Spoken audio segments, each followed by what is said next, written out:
This video will help you sleep and relax. But before we begin, I would like to know which city you're from and what time you're watching this. Now, subscribe to the channel, relax, and let's begin. I still get chills thinking about it, even though it happened when I was 11. I've never shared this with anyone outside my family, but I need to know if others have experienced something similar. It was the summer of 2007, and we had just moved into this small brick house in Oakdale. It wasn't anything special, just a typical 3-bedroom home built in the 70s with wood paneling in the living room and these awful floral wallpaper borders in the kitchen. My parents were excited about the big backyard and the fact that the elementary school was within walking distance. I shared a room with my little brother Tommy, who was 7 at the time. We had this old bunk bed that creaked whenever either of us moved. I always took the top bunk because Tommy was afraid of heights. Our room was simple: the bunk bed against one wall, a small desk by the window, and a ceiling fan with this pull cord for the light fixture that hung right above the ladder to my bunk. That night was a Thursday. I remember because I was excited about staying up late to record songs from this radio station that played all my favorites after 9 o'clock. My parents had this strict bedtime rule: lights out by 8:30 on school nights, but since it was summer break, they let me stay up till 10. I had my little cassette recorder ready. Yeah, I know, totally outdated even then, but I loved that thing. I was sitting cross-legged on my bed, waiting for my favorite song to come on so I could hit record. Tommy had fallen asleep hours earlier. He could sleep through anything. It must have been around 11 when I finally decided to call it quits. I hadn't caught the song I wanted, but my eyes were getting heavy. I climbed down from my bunk, pulled the string on the ceiling fan to turn off the light, and climbed back up to my bed. I remember lying there, staring at the ceiling, thinking about whether I should try again tomorrow night. The house was completely silent except for Tommy's soft breathing below me and the occasional car passing by outside. My eyelids were getting heavier when suddenly the room filled with this weird blue light. At first, I thought maybe it was headlights from a car, but the light was steady, not moving, and it was distinctly blue. Not the white blue of headlights, but a deep electric blue that made everything in the room look like it was underwater. I sat up, confused, and that's when I saw him. Standing in the center of our room was a Native American man. He was tall, taller than my dad, who's 6 feet, and he was wearing full traditional clothing. He had this elaborate headdress with feathers that nearly touched our ceiling, and his face was painted with stripes across his cheeks. His arms were crossed over his chest, and he was looking directly at me. But the strangest part, he was the source of the blue light. It wasn't like he was being illuminated by something else. The light was coming from him, emanating outward, making his outline kind of blurry, like heat waves rising from hot pavement. I couldn't move. I couldn't breathe. I couldn't even blink. It was like my entire body had shut down from fear, but my mind was racing a million miles a minute. Was this a dream? Was I hallucinating?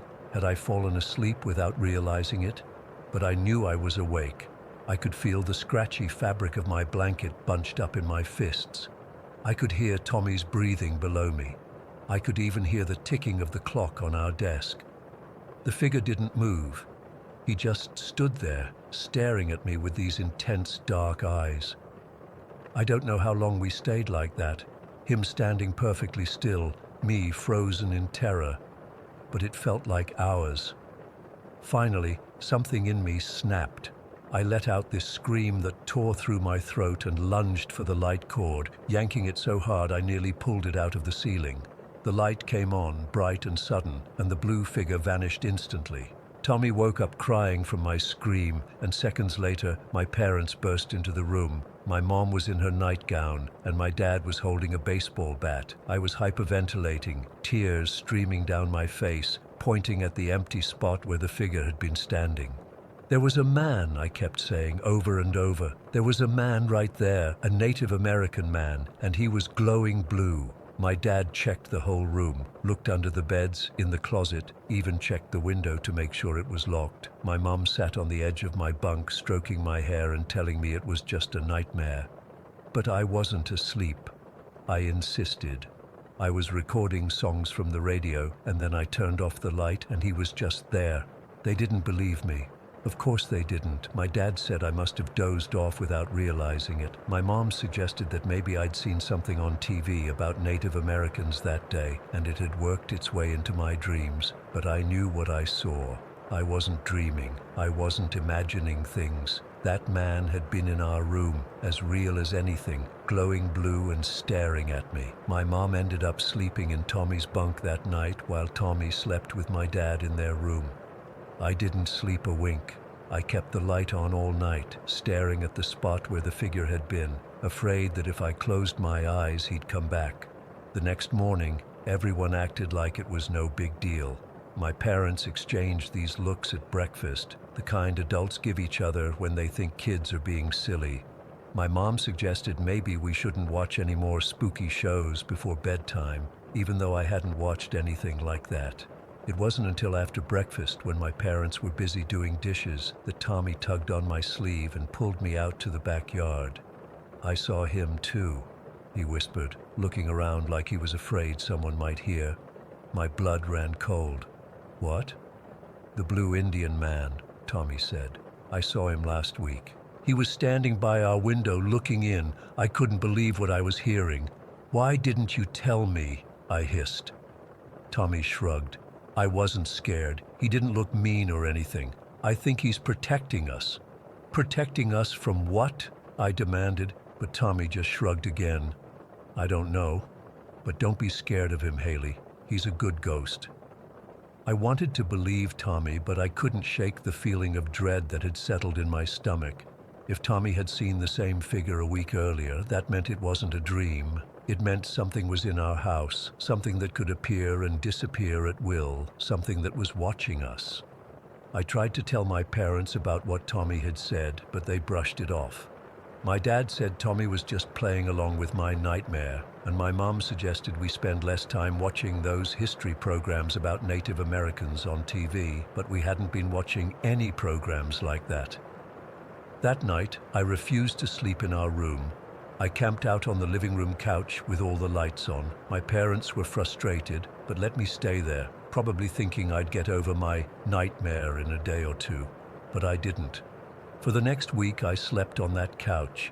Tommy stayed in our room alone, saying he wasn't afraid, that the blue man was friendly. But I couldn't shake the image of those intense eyes staring at me, the unnatural blue glow that filled our room. Eventually, my parents got tired of me sleeping in the living room. They made me move back to my bunk, saying I needed to face my fears, and that there was no such thing as glowing blue ghosts. I was terrified that first night back. I kept the light on as long as possible until my dad came in and firmly pulled the cord, plunging the room into darkness. I lay there, rigid with fear, staring at the ceiling, waiting for the blue glow to return. But it didn't. Not that night, nor any night after. Weeks passed, then months, and I gradually started to wonder if maybe I had dreamed it all. Maybe Tommy had just been playing along. Maybe my parents were right. Life went back to normal. We lived in that house for 5 more years before moving to another state for my dad's job. I never saw the blue figure again, and eventually the memory faded to the back of my mind, filed away with other childhood fears and fantasies. Until 3 years ago. I was in college by then, browsing through some online forums about paranormal experiences for a psychology paper. That's when I stumbled across a post that made my blood freeze. It was from someone in Santiago, on the opposite side of the country from Oakdale. They described seeing a Native American figure that glowed blue, standing in their bedroom in the middle of the night. Their description matched what I'd seen exactly: the traditional clothing, the crossed arms, the intense stare. The only difference was that in their encounter, the figure was holding a hatchet. I reached out to the poster, my hands shaking as I typed. I asked for more details, told them briefly about my own experience. They responded a few days later, equally shocked that someone else had seen the same entity. We compared notes. Their sighting had been in 2007 as well, the same year as mine. They had been 9 years old at the time. Their house wasn't particularly old, and as far as they knew, it hadn't been built on any Native American land. just like our house in Oakdale. I've since found 3 other accounts online from people who've seen the same blue figure. All of them were children at the time, all between the ages of 7 and 12. All of their sightings happened in 2007. I still don't know what I saw that night. Was it a ghost? Some kind of shared hallucination? A bizarre coincidence? I've researched Native American legends looking for any mention of a blue spirit or guardian, but I've found nothing conclusive. All I know is that what I saw was real. And sometimes late at night when I'm alone in my apartment, I find myself glancing nervously at empty corners, half expecting to see that blue glow begin to fill the room again. I still sleep with a nightlight. I probably always will. Story 2. I've been debating whether to share this for months. It happened last spring when I was going through a rough patch, lost my job, then my apartment, and ended up homeless for about 6 weeks. I'm back on my feet now, but what happened during that time still keeps me up some nights. I had set up camp in the wooded area overlooking the ocean in Ocean View. Yeah, I know the reputation of that place. Everyone local knows about the jumpers. The cliffs there rise about 80 feet above the rocks and water below. Over the years, dozens of people have ended their lives there. The police even installed those crisis hotline signs, but it hasn't stopped the tragedies. The woods themselves have their own dark history. A few homeless people have been found dead there over the years, some murdered, others OD'd. Most people avoid the area after dark, but when you're desperate and have a cat to take care of, no shelters would take me with Jasper. You make compromises. I chose a spot about a quarter-mile from the main trail, nestled among some dense pine trees. It was private, which was my main concern. I didn't want park rangers hassling me or other homeless people knowing where I slept. My setup was simple. A 2-person tent I got from Walmart, a sleeping bag, a backpack with my clothes, and some cat supplies for Jasper. I also kept a hunting knife with me. Not because I'm paranoid, but because being homeless makes you vulnerable, especially when sleeping alone in the woods. For the first 2 weeks, everything was relatively normal. I'd leave during the day to look for work, use the public library computers, and shower at the beach facilities. At night, I'd return to my tent, feed Jasper, and go to sleep. I actually started to enjoy the quiet and privacy, despite the circumstances. Then came that night in mid-April. I remember it was a Tuesday because I'd had a job interview that day that didn't go well. I was feeling pretty low when I crawled into my sleeping bag around 10 that evening. Jasper curled up next to me like he always did, and I eventually drifted off. I woke up suddenly, the kind of awakening where you go from completely asleep to fully alert in an instant. My phone said it was 3:17 in the morning. At first, I thought Jasper had woken me up, but he was still asleep, though his ears were twitching. That's when I heard it, singing. A woman's voice, singing something that sounded like a lullaby, but in a language I couldn't identify. It wasn't English, and it didn't sound like Spanish or French. The melody was hauntingly beautiful, with this sort of melancholy quality that made the hair on my arms stand up. The voice wasn't super loud, maybe about 100 feet away, but it was clear enough that I could make out the melody perfectly, even though the words were unintelligible. There was something about it that felt wrong, like it was too perfect, too ethereal for someone just wandering the woods at 3 in the morning. I sat up in my sleeping bag, trying to figure out what I was hearing. Maybe it was someone camping nearby I hadn't noticed. But I knew the area around my tent pretty well by then, and there definitely hadn't been anyone else set up within at least half a mile. As I sat there listening, trying to make sense of it, the singing just stopped, mid-verse. It didn't fade out or finish the melody. It just cut off abruptly, like someone had hit a mute button. The silence that followed was worse than the singing. The woods were completely quiet, no wind in the trees, no distant ocean waves, no night creatures, nothing. Even the constant background noise of the world seemed to have been sucked away. Instinctively, I reached for my knife, which I always kept next to my sleeping bag. Jasper was awake now, staring at the tent wall with his back arched slightly. That's when I heard it, a woman's voice, speaking in perfect English, directly outside my tent. not 100 feet away where the singing had been. No, this was literally inches from the thin nylon wall of my tent, so close I could almost feel the breath behind the words. "Is he awake?" the voice asked, soft, curious, almost childlike in its innocence, but somehow ancient at the same time. I nearly pissed myself. I yelled, "What the fuck?" and scrambled to unzip the tent, knife in hand. My heart was pounding so hard I could feel it in my throat. The tent zipper felt like it was moving in slow motion, though it probably only took me about 5 seconds to get it open and lunge outside, knife raised defensively. There was no one there. I mean, absolutely no one. Nothing.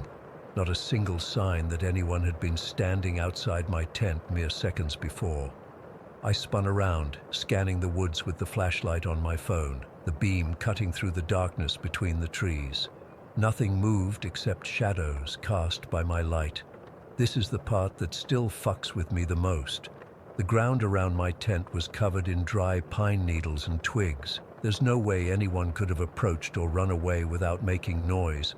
That crackling sound of feet on dry forest floor is unmistakable and carries in the quiet night. But there had been no footsteps approaching before the voice spoke, and no sound of retreat after. "Hello?" I called out, my voice sounding pathetically small in the empty woods. "Who's there?" Nothing. I stood there for at least 10 minutes, scanning every direction with my flashlight, knife still gripped tightly in my hand. I checked behind every tree within 30 feet of my tent. I looked for footprints in the softer patches of dirt. Nothing. No evidence whatsoever that anyone had been there. Jasper was still in the tent, and cats are sensitive to this kind of thing, right? He was alert but not freaking out, which somehow made it even more unsettling. If there had been a normal human presence, he would have either been scared or curious. The rational part of my brain tried to come up with explanations. Maybe I'd been dreaming the singing and then experienced some kind of sleep paralysis or hallucination with the voice. But I was fully awake when I heard the singing and completely mobile when I heard the voice outside my tent. Maybe it was someone playing a prank, but how could they have disappeared so quickly without making any sound? I stayed outside for nearly an hour, too afraid to go back in the tent, but also too afraid to pack up and leave in the middle of the night. The woods were still dead quiet, like the whole forest was holding its breath. Eventually, the normal night sounds slowly returned. A distant owl, the rustle of wind through pine needles, the far-off crash of waves. When the sky started to lighten around 5:30, I packed up my stuff and moved my campsite about half a mile away. I told myself it was just to be safe, but really, I couldn't stand the thought of sleeping in the same spot again. Over the next few weeks until I found housing, a few other weird things happened. Items in my tent being moved when I was away, the feeling of being watched, strange shadows at the edge of my flashlight beam, but nothing as direct and terrifying as that voice outside my tent. I've researched the history of Ocean View since then. Besides the suicides and homeless deaths I already knew about, I found a local legend about a woman who lost her child to the sea in the 1930s and spent years wandering the cliffs calling for him before eventually throwing herself off. Some locals claim to have heard singing on the anniversary of her death, but that doesn't explain what happened to me. The voice wasn't calling for anyone. It was asking about me. Is he awake? Like I was being checked on, or maybe like I was being hunted, and whatever it was wanted to make sure I was conscious before what, I don't know, and that's what still terrifies me. I'm living in an apartment now with 4 solid walls and a locked door, but sometimes I still wake up at exactly 3:17 in the morning, straining to hear if there's singing in the distance, and sometimes, in that moment between sleep and wakefulness, I swear I can hear a soft voice asking again, "Is he awake?" I've never told anyone this story until now. Even writing it out makes me feel like I'm inviting whatever it was back into my life. But I need to know if anyone else has experienced something similar in those woods, or if anyone has any explanation for what I heard that night. Because whatever it was, I'm certain of one thing: it wasn't human. Story 3. Ivy never told anyone about this. Not my wife, not my friends, not even my therapist. But I need to get this off my chest, and maybe someone here has experienced something similar. This happened about 7 years ago when my wife and I were newly married. We had just moved into our first apartment together in Millbrook, a small two-bedroom on the top floor of an older building. Nothing fancy, but it was ours, you know. The rent was reasonable, the neighbors were quiet, and we were happy. I should mention that I've always been an extremely light sleeper. My wife jokes that I can hear a mouse fart 3 apartments over. It's been that way since I was a kid. The slightest noise, a car door closing outside, the refrigerator cycling on, even my wife rolling over in bed, and I'm instantly awake. It's annoying, but I've learned to live with it. This particular night, I remember it was a Tuesday in late October. We'd gone to bed around 11 after watching some forgettable show on Netflix. My wife fell asleep almost immediately like she always does. I'm still jealous of that ability. But I was still awake, just staring at the ceiling, trying to quiet my mind enough to drift off. I must have eventually fallen asleep because the next thing I knew, I was jolting awake. The digital clock on our nightstand read 1:15 in the morning. What woke me wasn't a car alarm or my wife snoring. It was footsteps, light, quick footsteps, like a child running across our living room floor. That sound immediately set off alarm bells in my head. We didn't have kids. We lived on the top floor of our building. There was no one above us, no one who should be making that sound in our apartment at 1 in the morning. I lay there perfectly still, listening. The footsteps had stopped. Had I imagined it? Was it coming from downstairs, and I was just hearing it through the floor? Our building was old, and sound sometimes traveled weirdly through the walls and floors. I strained my ears for what felt like minutes, but heard nothing else. The apartment was dead silent except for my wife's steady breathing beside me. I told myself I must have dreamed it, or that it was just the building settling. Old buildings make weird noises, right? Nothing to worry about. I closed my eyes and tried to go back to sleep, but something felt off. I can't explain it better than that. It was like when you walk into a room and instantly know someone's been there, even though nothing looks different. That sixth sense that tells you something isn't quite right.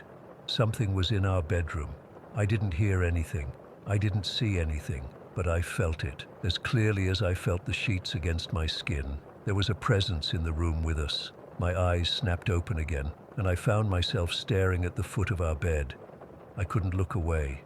It was like my eyes were being physically drawn to that spot, even though I couldn't see anything unusual there. Just the darkness of our bedroom, the vague outline of our dresser against the far wall, the strip of light under the door from the nightlight in the hallway.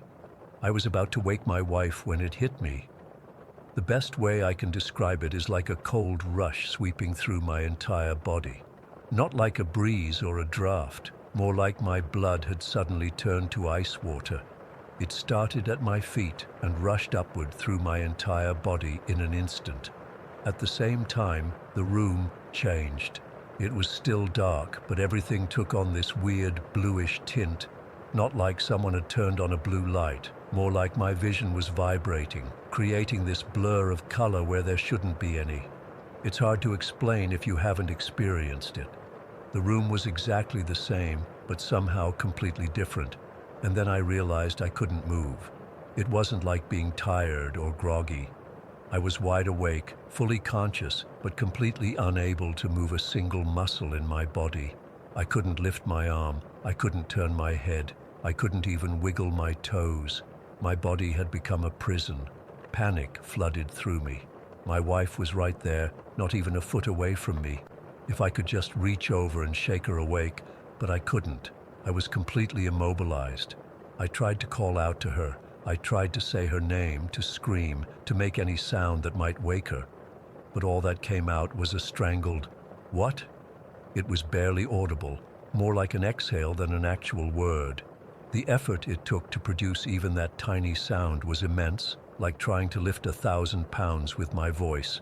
And all the while, that feeling of a presence at the foot of our bed grew stronger. I still couldn't see anything concrete, nothing I could point to and say, "There it is." But I knew something was there, watching us, watching me. I could feel its attention like a physical weight pressing down on my chest. Time seemed to stretch. I have no idea how long I was actually paralyzed like that. It felt like hours, but was probably only seconds, maybe 10, 15 seconds at most. But when you're lying there, unable to move, unable to scream, feeling something watching you from the darkness, each second is an eternity. Then, as suddenly as it began, it ended.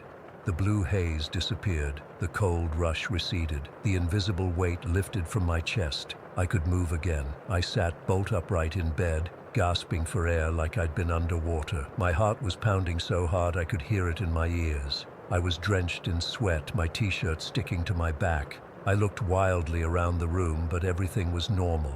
The digital clock now read 1:17. Only 2 minutes had passed. My wife stirred beside me. "You okay?" she mumbled, half asleep. "Yeah," I whispered, not wanting to fully wake her. "Just a weird dream. Go back to sleep." She rolled over and was out again in seconds. I sat there for another hour, too terrified to lie back down. I kept my eyes fixed on the foot of the bed, half expecting whatever it was to return. But nothing happened. The apartment was quiet.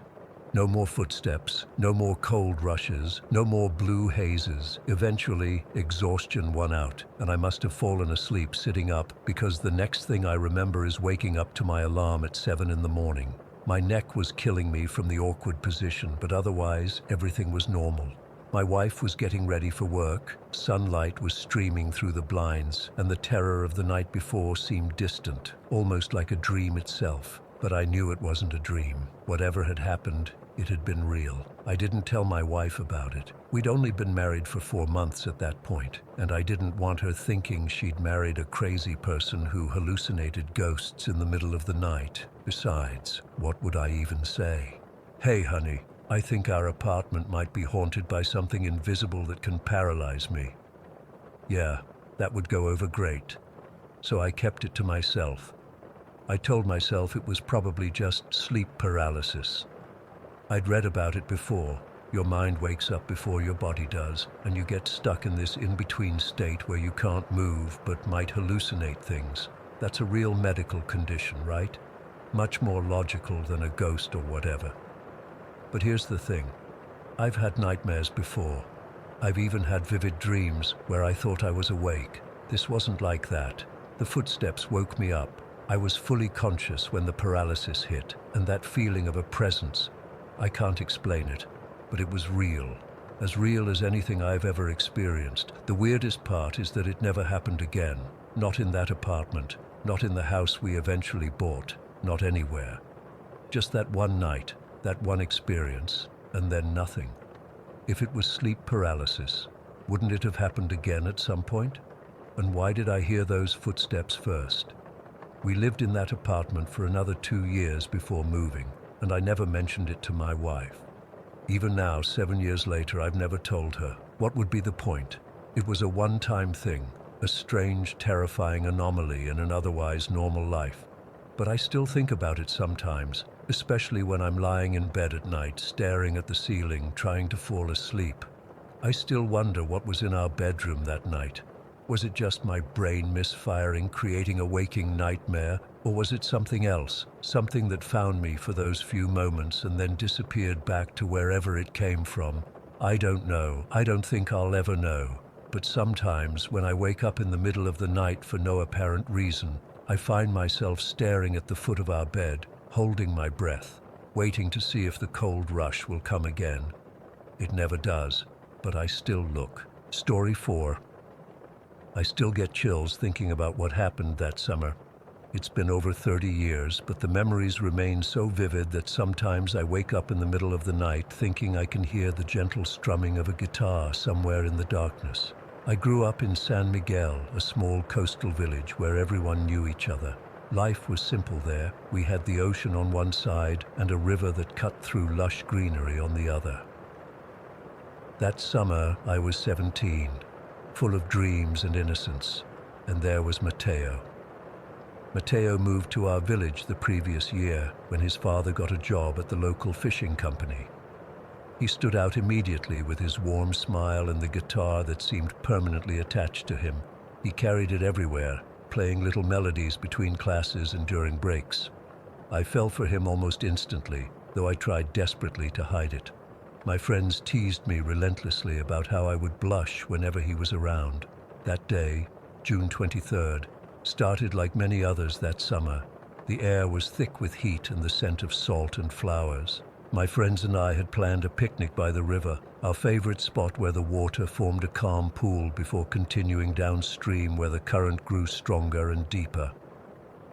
The excitement I felt wasn't just about the picnic. It was because Carla had told me Matteo would be there too. I spent an hour deciding what to wear, finally settling on my favorite blue sundress. My mother watched me fuss with my hair, a knowing smile on her face as I pulled it back with my navy blue ribbon. It was my favorite. The deep blue matched my eyes, or so my grandmother always said.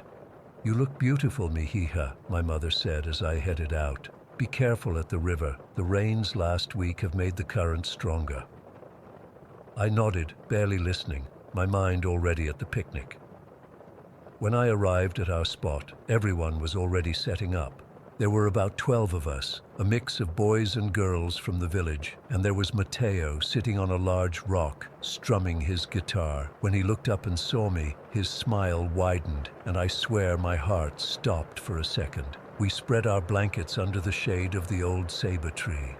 The day was perfect. We ate the sandwiches and fruits we'd brought, laughed at Miguel's jokes, and played silly games.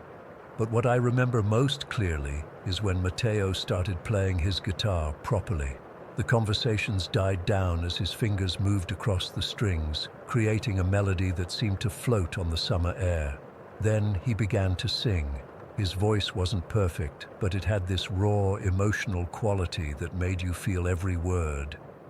He sang a song about a fisherman who fell in love with a girl from the shore, how he would brave any storm just to return to her.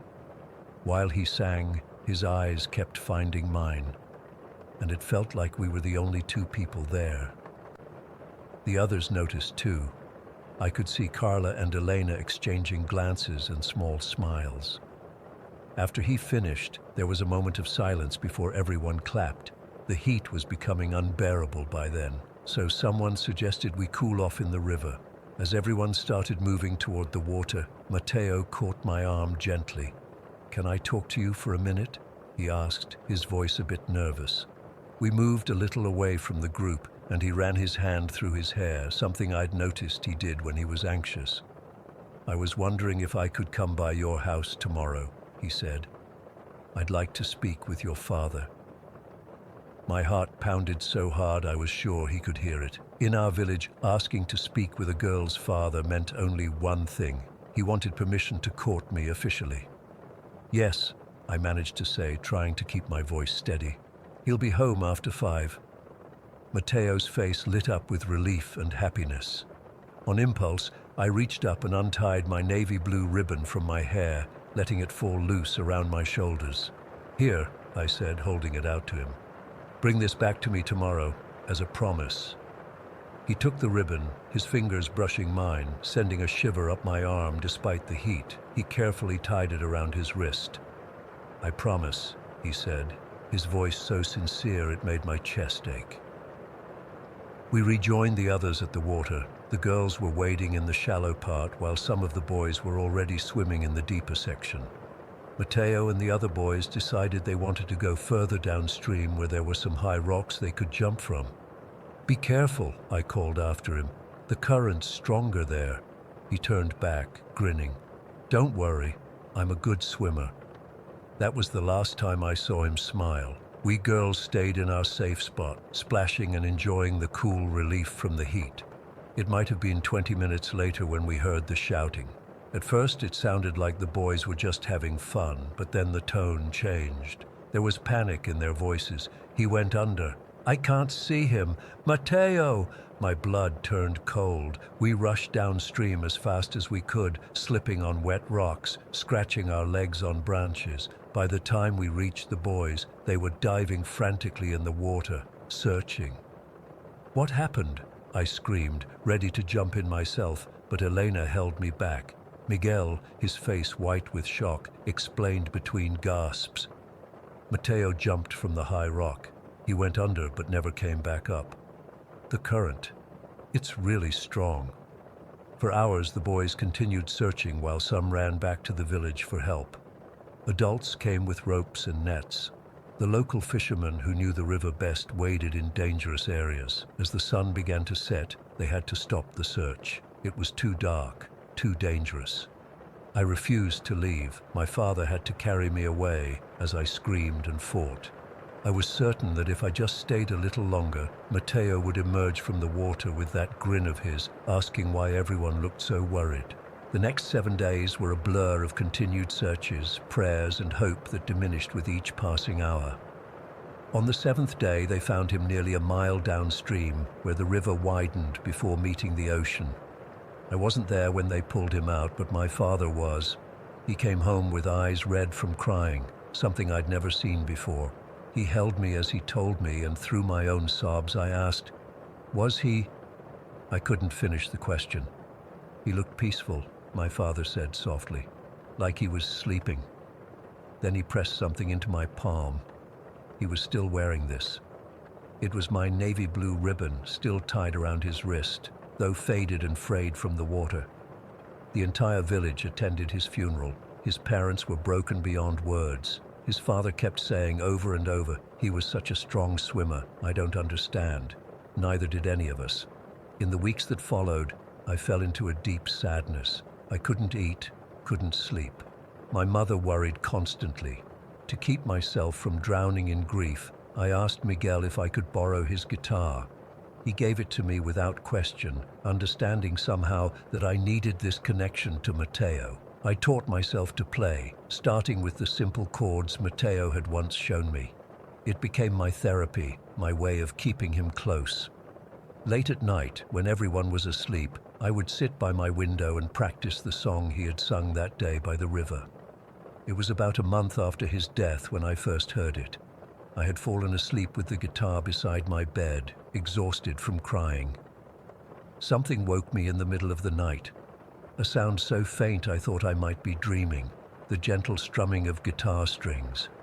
I sat up, heart racing, and looked at the guitar. It lay untouched.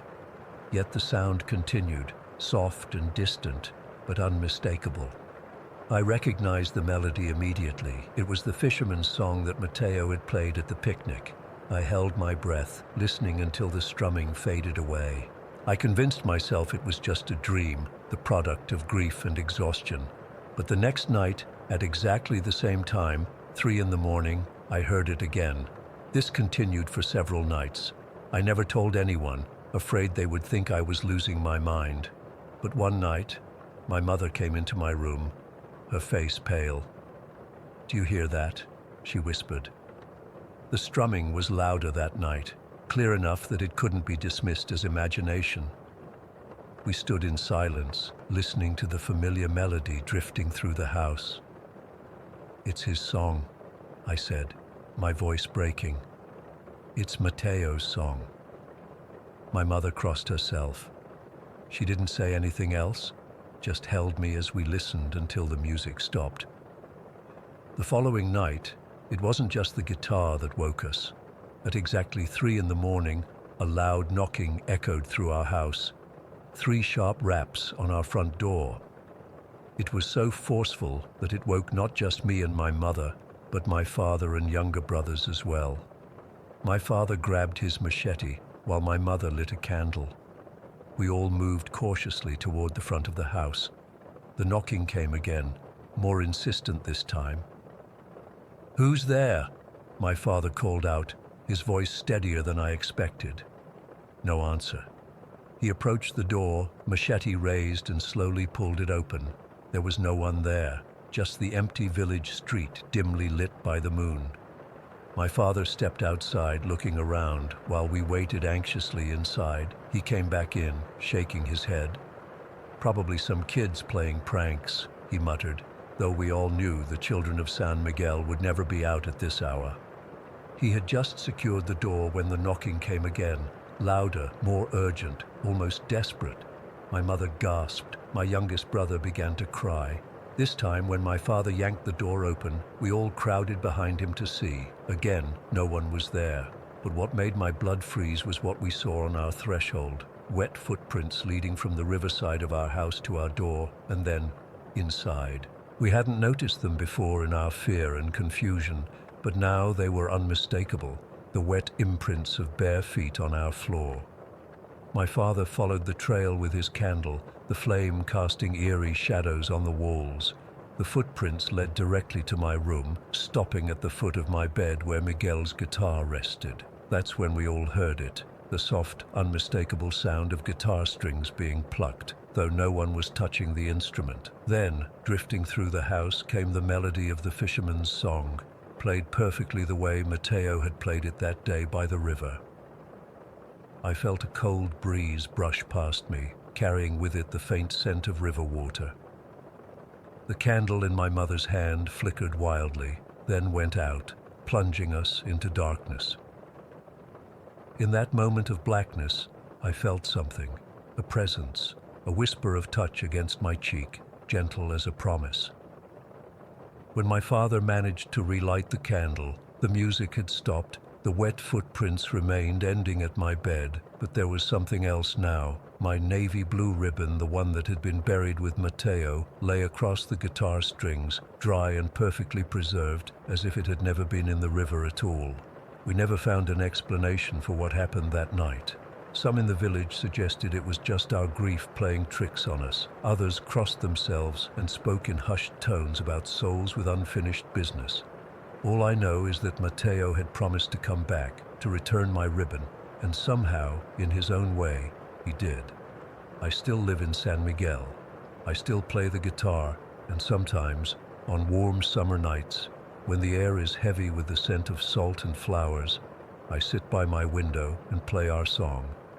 I never hear the answering melody anymore, but I like to think he's at peace now, his promise fulfilled. But I still keep that navy blue ribbon tied around my wrist, just in case he ever wants to return it again. Story 5. I still get chills when I think about that night, even though it happened 9 years ago.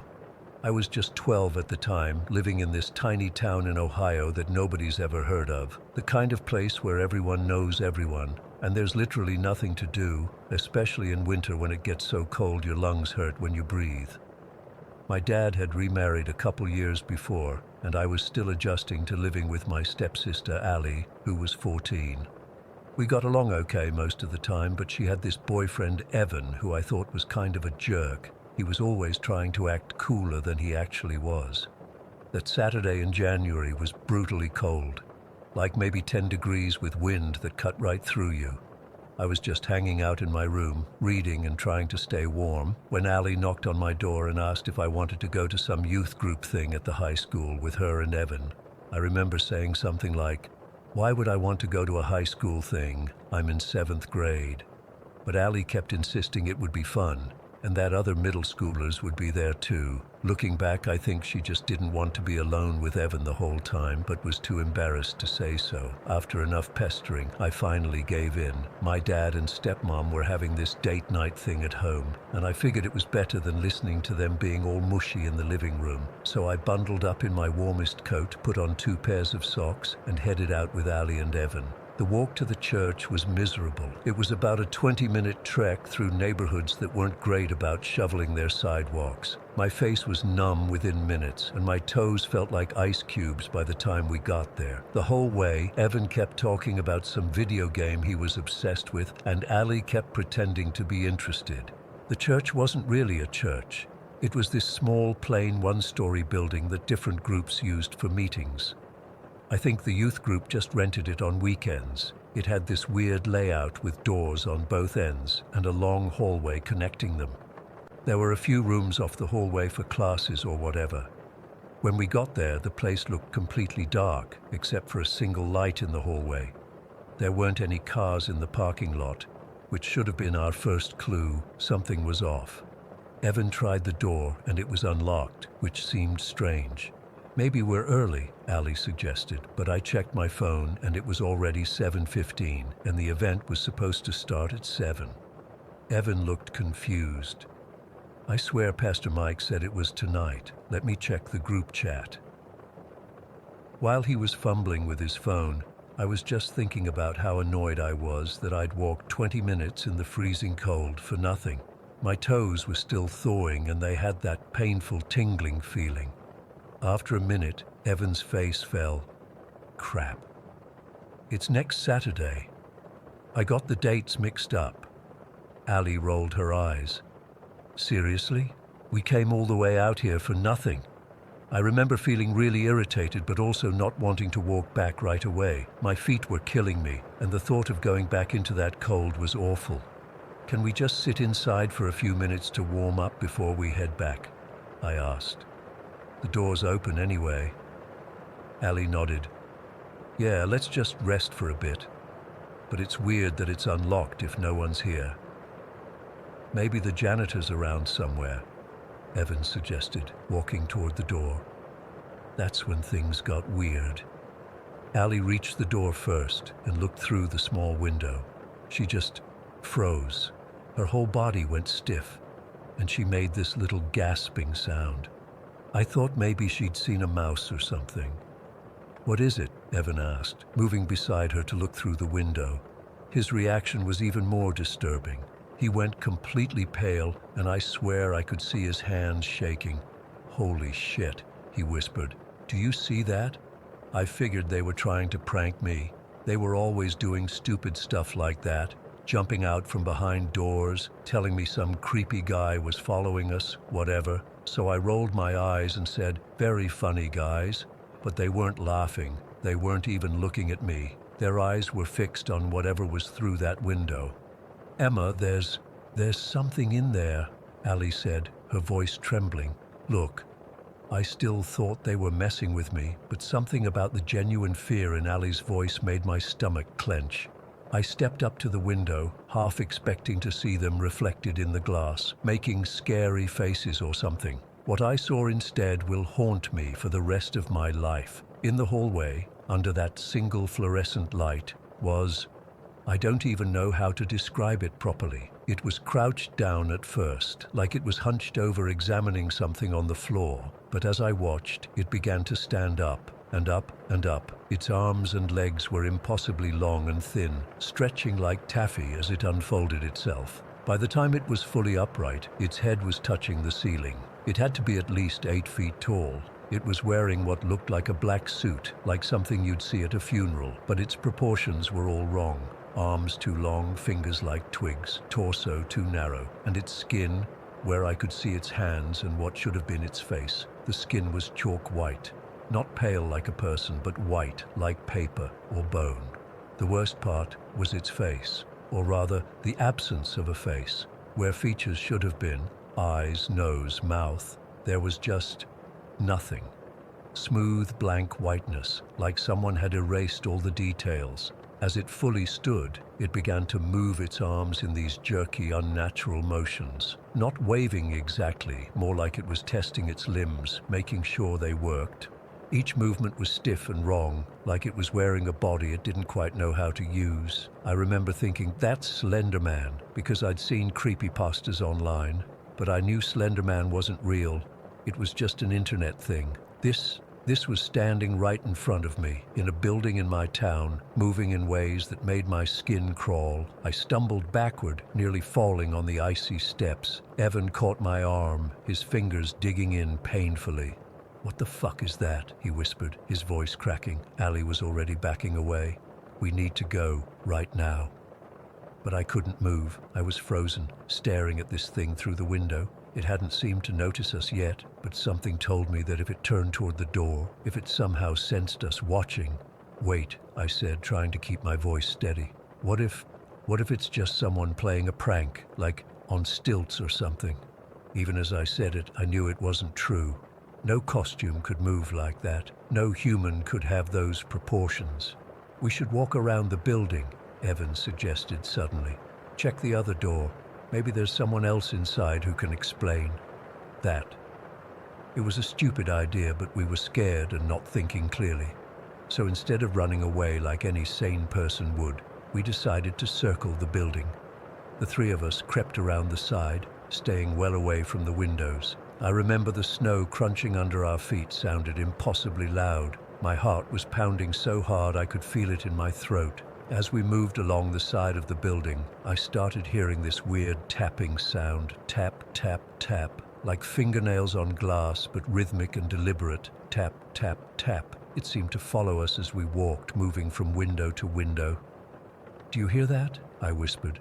Allie nodded, her eyes wide with fear. Evan just kept walking, his shoulders hunched like he was trying to make himself smaller.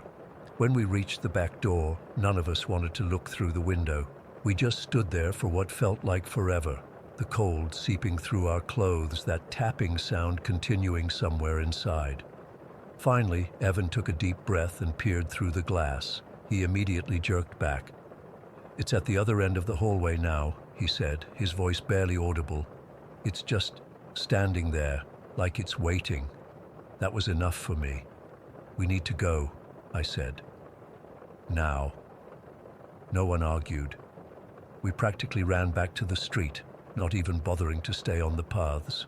We cut across lawns, slipping on ice, our breath coming out in white clouds. None of us spoke until we were at least 3 blocks away. "What the hell was that?" Evan finally asked, leaning against a streetlight. Allie shook her head. "I don't know. I don't want to know." "You guys weren't messing with me, right?" I asked, still clinging to the hope that this was some elaborate prank. "This isn't some joke. Are you kidding?" Allie looked at me like I was crazy. "You think we could make that up?" We walked the rest of the way home in silence, occasionally looking over our shoulders. When we got back, we made up some story about the youth group being cancelled and went to our rooms. I remember lying in bed that night, unable to sleep, convinced that if I looked out my window, I'd see that faceless thing standing in our yard, its blank face turned toward my room.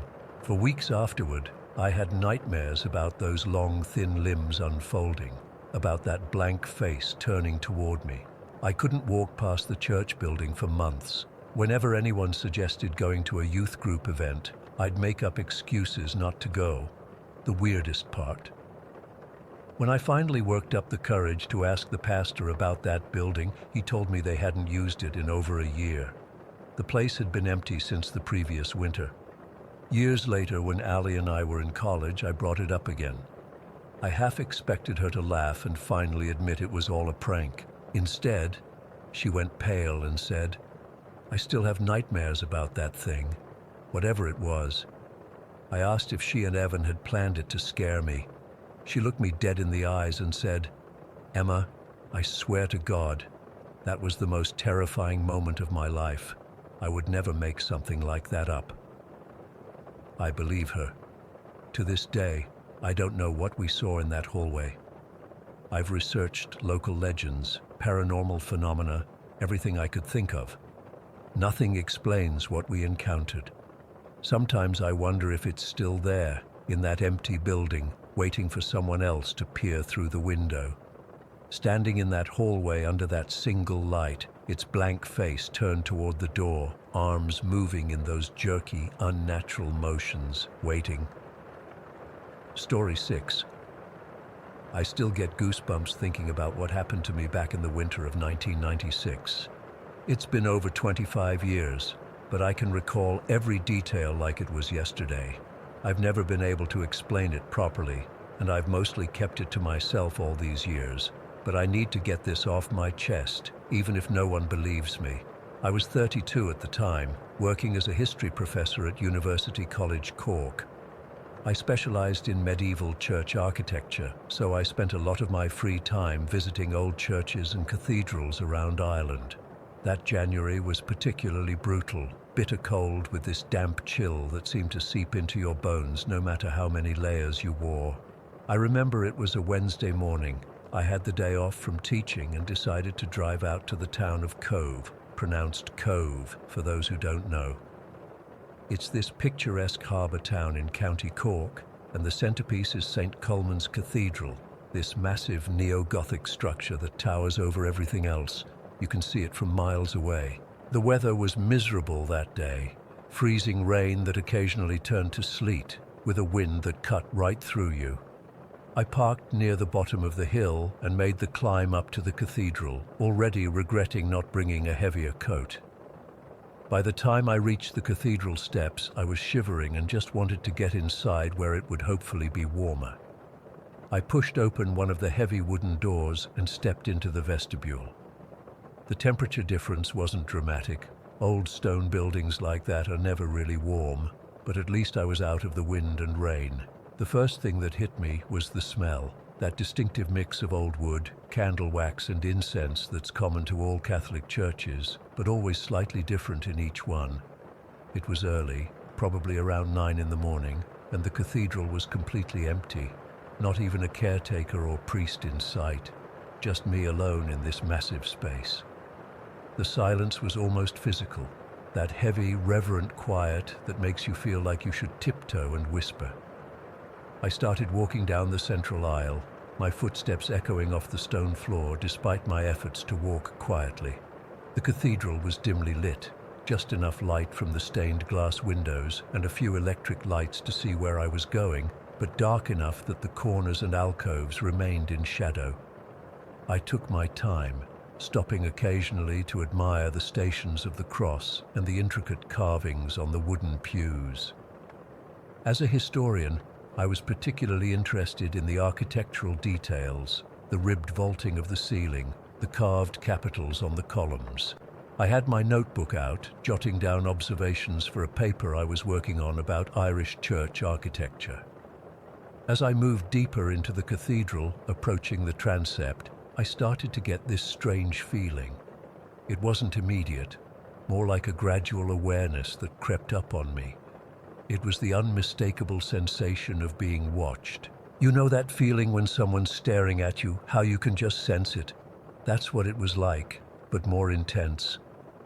I glanced around, thinking maybe a priest or caretaker had come in while I was absorbed in my note-taking, but the cathedral still appeared empty. I shrugged it off and continued toward the altar, trying to focus on the architectural features I had come to study. The feeling didn't go away, though. It grew stronger with each step I took toward the front of the cathedral. My skin started to prickle, and the hair on the back of my neck stood up. It wasn't just the feeling of being watched anymore. It was the distinct impression of being watched with disapproval, like I was an intruder who didn't belong. I remember stopping about halfway down the aisle, pretending to write something in my notebook while I tried to subtly scan the cathedral again. That's when I first noticed something in my peripheral vision, a figure standing near the altar rail on the left side. I didn't look directly at it. I don't know why, but something told me not to. From the corner of my eye, I could make out what seemed to be a barrel-chested man with white hair. He appeared to be wearing dark clothing, possibly clerical attire, though I couldn't be sure without looking directly at him. He was completely still, just standing there, watching me. I felt my heart rate pick up. I wasn't scared exactly, not yet, just unsettled. I figured it was probably a priest who had entered quietly while I was distracted. Still, there was something off about the way he was just standing there, completely motionless, staring at me without saying anything. I decided to acknowledge him and continued walking forward, planning to introduce myself and explain my interest in the cathedral. The closer I got to the altar area, the more uncomfortable I became. The disapproving energy coming from that figure was palpable, like walking into a room where people have just been arguing about you. When I was about 20 feet from the altar rail, the sensation became almost unbearable. It felt like the figure's eyes were boring into me, and the air around me seemed to grow colder. My breathing had become shallow, and my hands were shaking slightly as I clutched my notebook. I remember thinking, this is ridiculous. It's just a priest. Why am I so nervous? I decided to face him directly, to break whatever strange tension had developed. I turned my head to look straight at where I knew he was standing. There was no one there. Instead of a barrel-chested man with white hair, what I saw was an enormous wreath of flowers propped on a stand. It was an elaborate funeral arrangement with white lilies, roses, and greenery arranged in a large circle. I felt momentary relief, followed immediately by confusion. I was absolutely certain I had seen someone standing there. I walked closer to the wreath, trying to understand how I could have mistaken flowers for a person. As I approached the wreath, I noticed a small card attached to it. The card read, "In loving memory of Father Thomas Byrne, who served this parish faithfully for 43 years. May he rest in peace." The date of death was just 1 week prior. I felt a chill run through me that had nothing to do with the temperature in the cathedral. I stepped back from the wreath, and as I did, the feeling of being watched returned. Stronger than before, it wasn't coming from the wreath itself, but from all around me, as if the very air in the cathedral had eyes. I tried to rationalize what was happening. Maybe it was just my imagination, triggered by the knowledge that a priest had recently died. Maybe the play of light and shadow in the dim cathedral had created the illusion of a figure. Maybe I was more tired than I realized, seeing things that weren't there. But none of those explanations could account for the overwhelming sense of presence I felt, the absolute certainty that I was not alone in that cathedral. I decided it was time to leave. I put away my notebook and turned to walk back down the aisle toward the exit. As I did, I felt resistance, as if I were walking against a current. The air seemed thicker somehow, making each step require more effort than it should have. About halfway down the aisle, I heard a sound behind me, a soft thud, like something being set down on wood. I froze, my heart pounding in my chest. Every instinct told me not to turn around, but I couldn't help myself. I looked back over my shoulder. The cathedral was still empty, no visible presence, no obvious source for the sound I'd heard. But the wreath had fallen from its stand and was now lying on the floor in front of the altar rail. That was enough for me. I turned and walked quickly toward the exit, no longer caring about the noise my footsteps made on the stone floor. The feeling of being watched, of being followed, grew more intense with each step. By the time I reached the vestibule, I was nearly running. I burst through the doors into the cold January air, gasping as if I'd been holding my breath. The freezing rain hit my face, but I welcomed it. Anything to escape the oppressive atmosphere inside the cathedral. As I stood there on the steps, trying to collect myself, an elderly woman was making her way up toward the entrance. She nodded at me in greeting. "Are you all right, dear?" she asked, noticing my distress. "You look like you've seen a ghost." I forced a smile. "I'm fine, thank you, just feeling a bit claustrophobic in there." She studied me for a moment, then said, "You know, Father Byrne wouldn't have approved of that." I felt my blood run cold. "I'm sorry." "Father Byrne," she repeated. "The priest who died last week. He was very particular about proper behavior in his cathedral. Didn't like people rushing about or making noise. Very traditional he was, barrel-chested man with about white hair and the sternest look you'd ever seen. Scared the wits out of me as a child, but he was a good priest." I couldn't speak. The description matched exactly what I thought I'd seen. "He's still keeping an eye on things, I'd wager," the woman said with a small laugh. "At least that's what it feels like sometimes. Old habits die hard, even after death, I suppose." She continued up the steps and disappeared into the cathedral, leaving me standing there in the rain, shaking from more than just the cold. I drove back to Cork that day and have never returned to Cove Cathedral. I've visited other churches and cathedrals since then. My work requires it, but never alone and never on grey winter mornings. I've tried many times over the years to convince myself that it was all in my head, a combination of an active imagination, the atmospheric setting, and the suggestive power of seeing that funeral wreath. But deep down, I know what I experienced. Father Thomas Byrne may have died, but that day in 1996, he was still watching over his cathedral, still disapproving of visitors who didn't show proper reverence in his sacred space. And sometimes, late at night when I'm grading papers or preparing lectures, I still get that feeling, that unmistakable sensation of being watched by disapproving eyes. I never told anyone about this until now. What would be the point? Most people would just think I imagined it all. Maybe I did. But that feeling of being watched, of being judged, That was real as the stone walls of Cove Cathedral, as real as the cold sweat that breaks out on my forehead every time I remember that day. Story 7.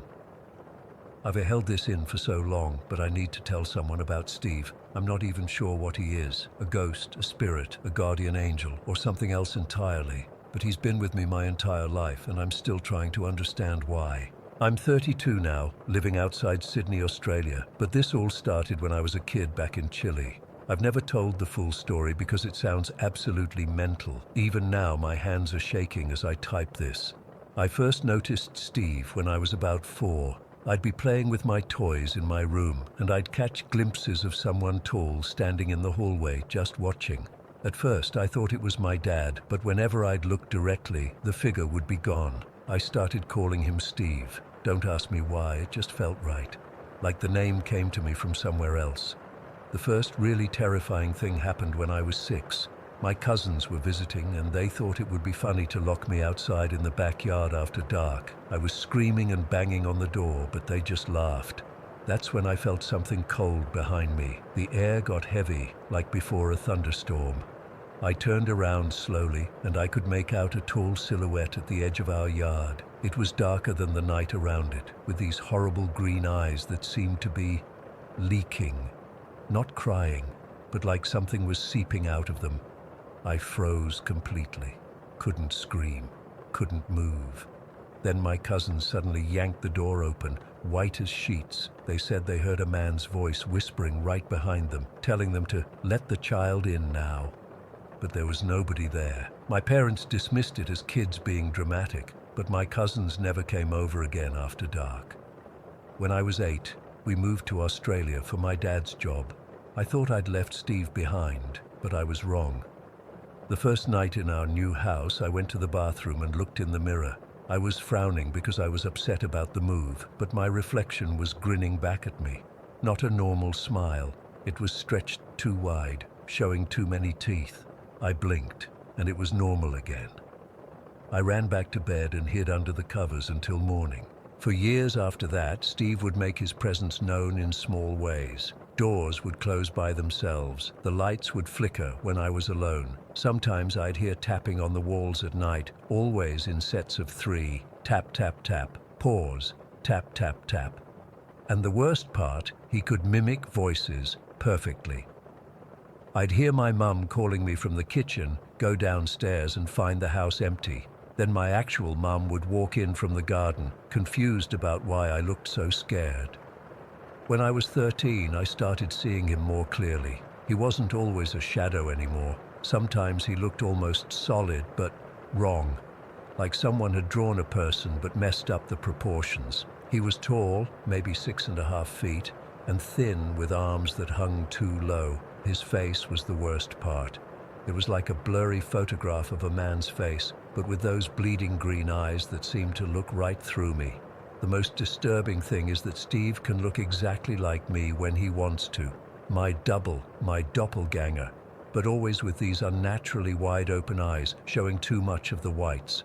The first time my parents saw this, they nearly had heart attacks. My mum was in the kitchen when I walked in and stood silently staring at her. She asked me what I wanted, but I didn't respond, just kept staring with those horrible wide eyes. Then she heard me calling from upstairs, asking if dinner was ready. She looked back at me in the kitchen, and there was no one there. My dad had a similar experience when he was in the garage. He swears he saw me standing in the corner, just watching him work. He asked me to hand him a screwdriver, but I didn't move. When he looked up again, I was gone. He came inside and found me watching TV. I hadn't left the couch all afternoon. After that, my parents took me to doctors thinking I might have some mental health issue. They even had me briefly hospitalized for observation. Nothing came of it, of course. How do you diagnose a supernatural stalker? But here's the thing that makes this whole situation so confusing. Steve has saved my life multiple times. The first time was when I was 15. My friends and I were swimming in a lagoon near our house.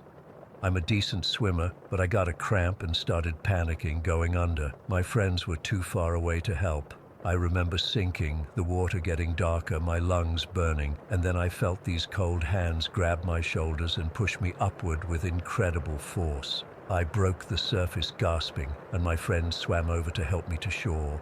They asked how I managed to get back up, and I couldn't explain it. But I felt those cold hands. I know it was Steve. The most dramatic intervention came when I was 17.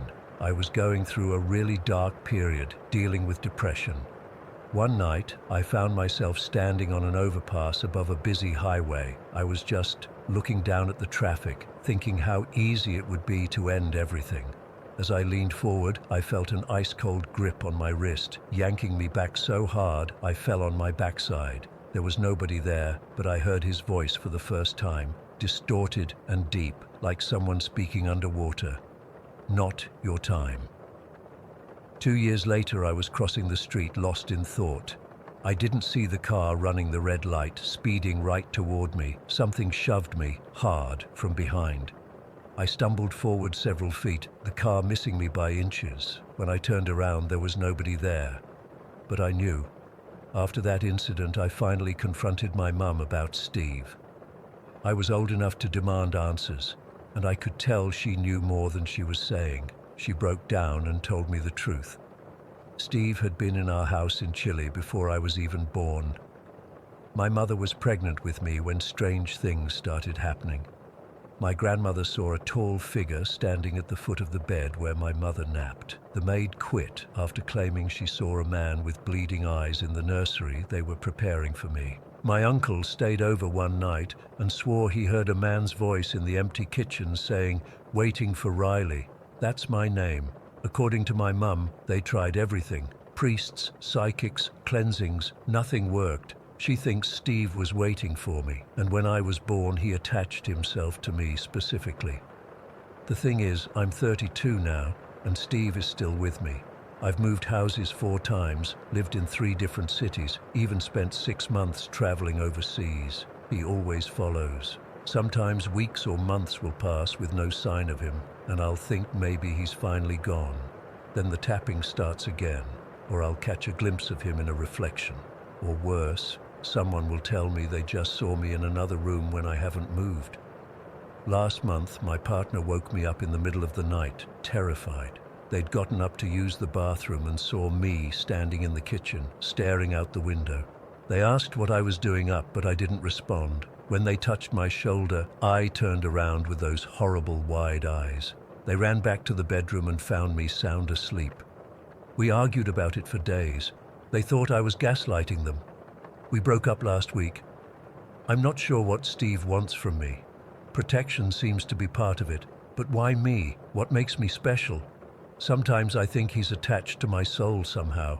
Or maybe he's some kind of twisted guardian angel. Other times, I worry he's just toying with me, and one day his interventions will turn malevolent. The worst part is the isolation. How do you explain to people that you have a supernatural doppelganger who both terrifies and protects you, that sometimes the me they're talking to might not be me at all, that the footsteps they hear in the middle of the night or the knocking on the walls isn't the house settling? I've tried talking to Steve directly, standing in empty rooms asking him questions, begging for answers. Sometimes I think he responds. A tap on the wall, a door slowly closing, the lights flickering in what almost seems like a pattern, but never any clear answers. 2 nights ago, I woke up at exactly 3 in the morning to find him standing at the foot of my bed, not as a shadow, not as my doppelganger, but as himself, that tall, wrong-proportioned figure with the bleeding green eyes.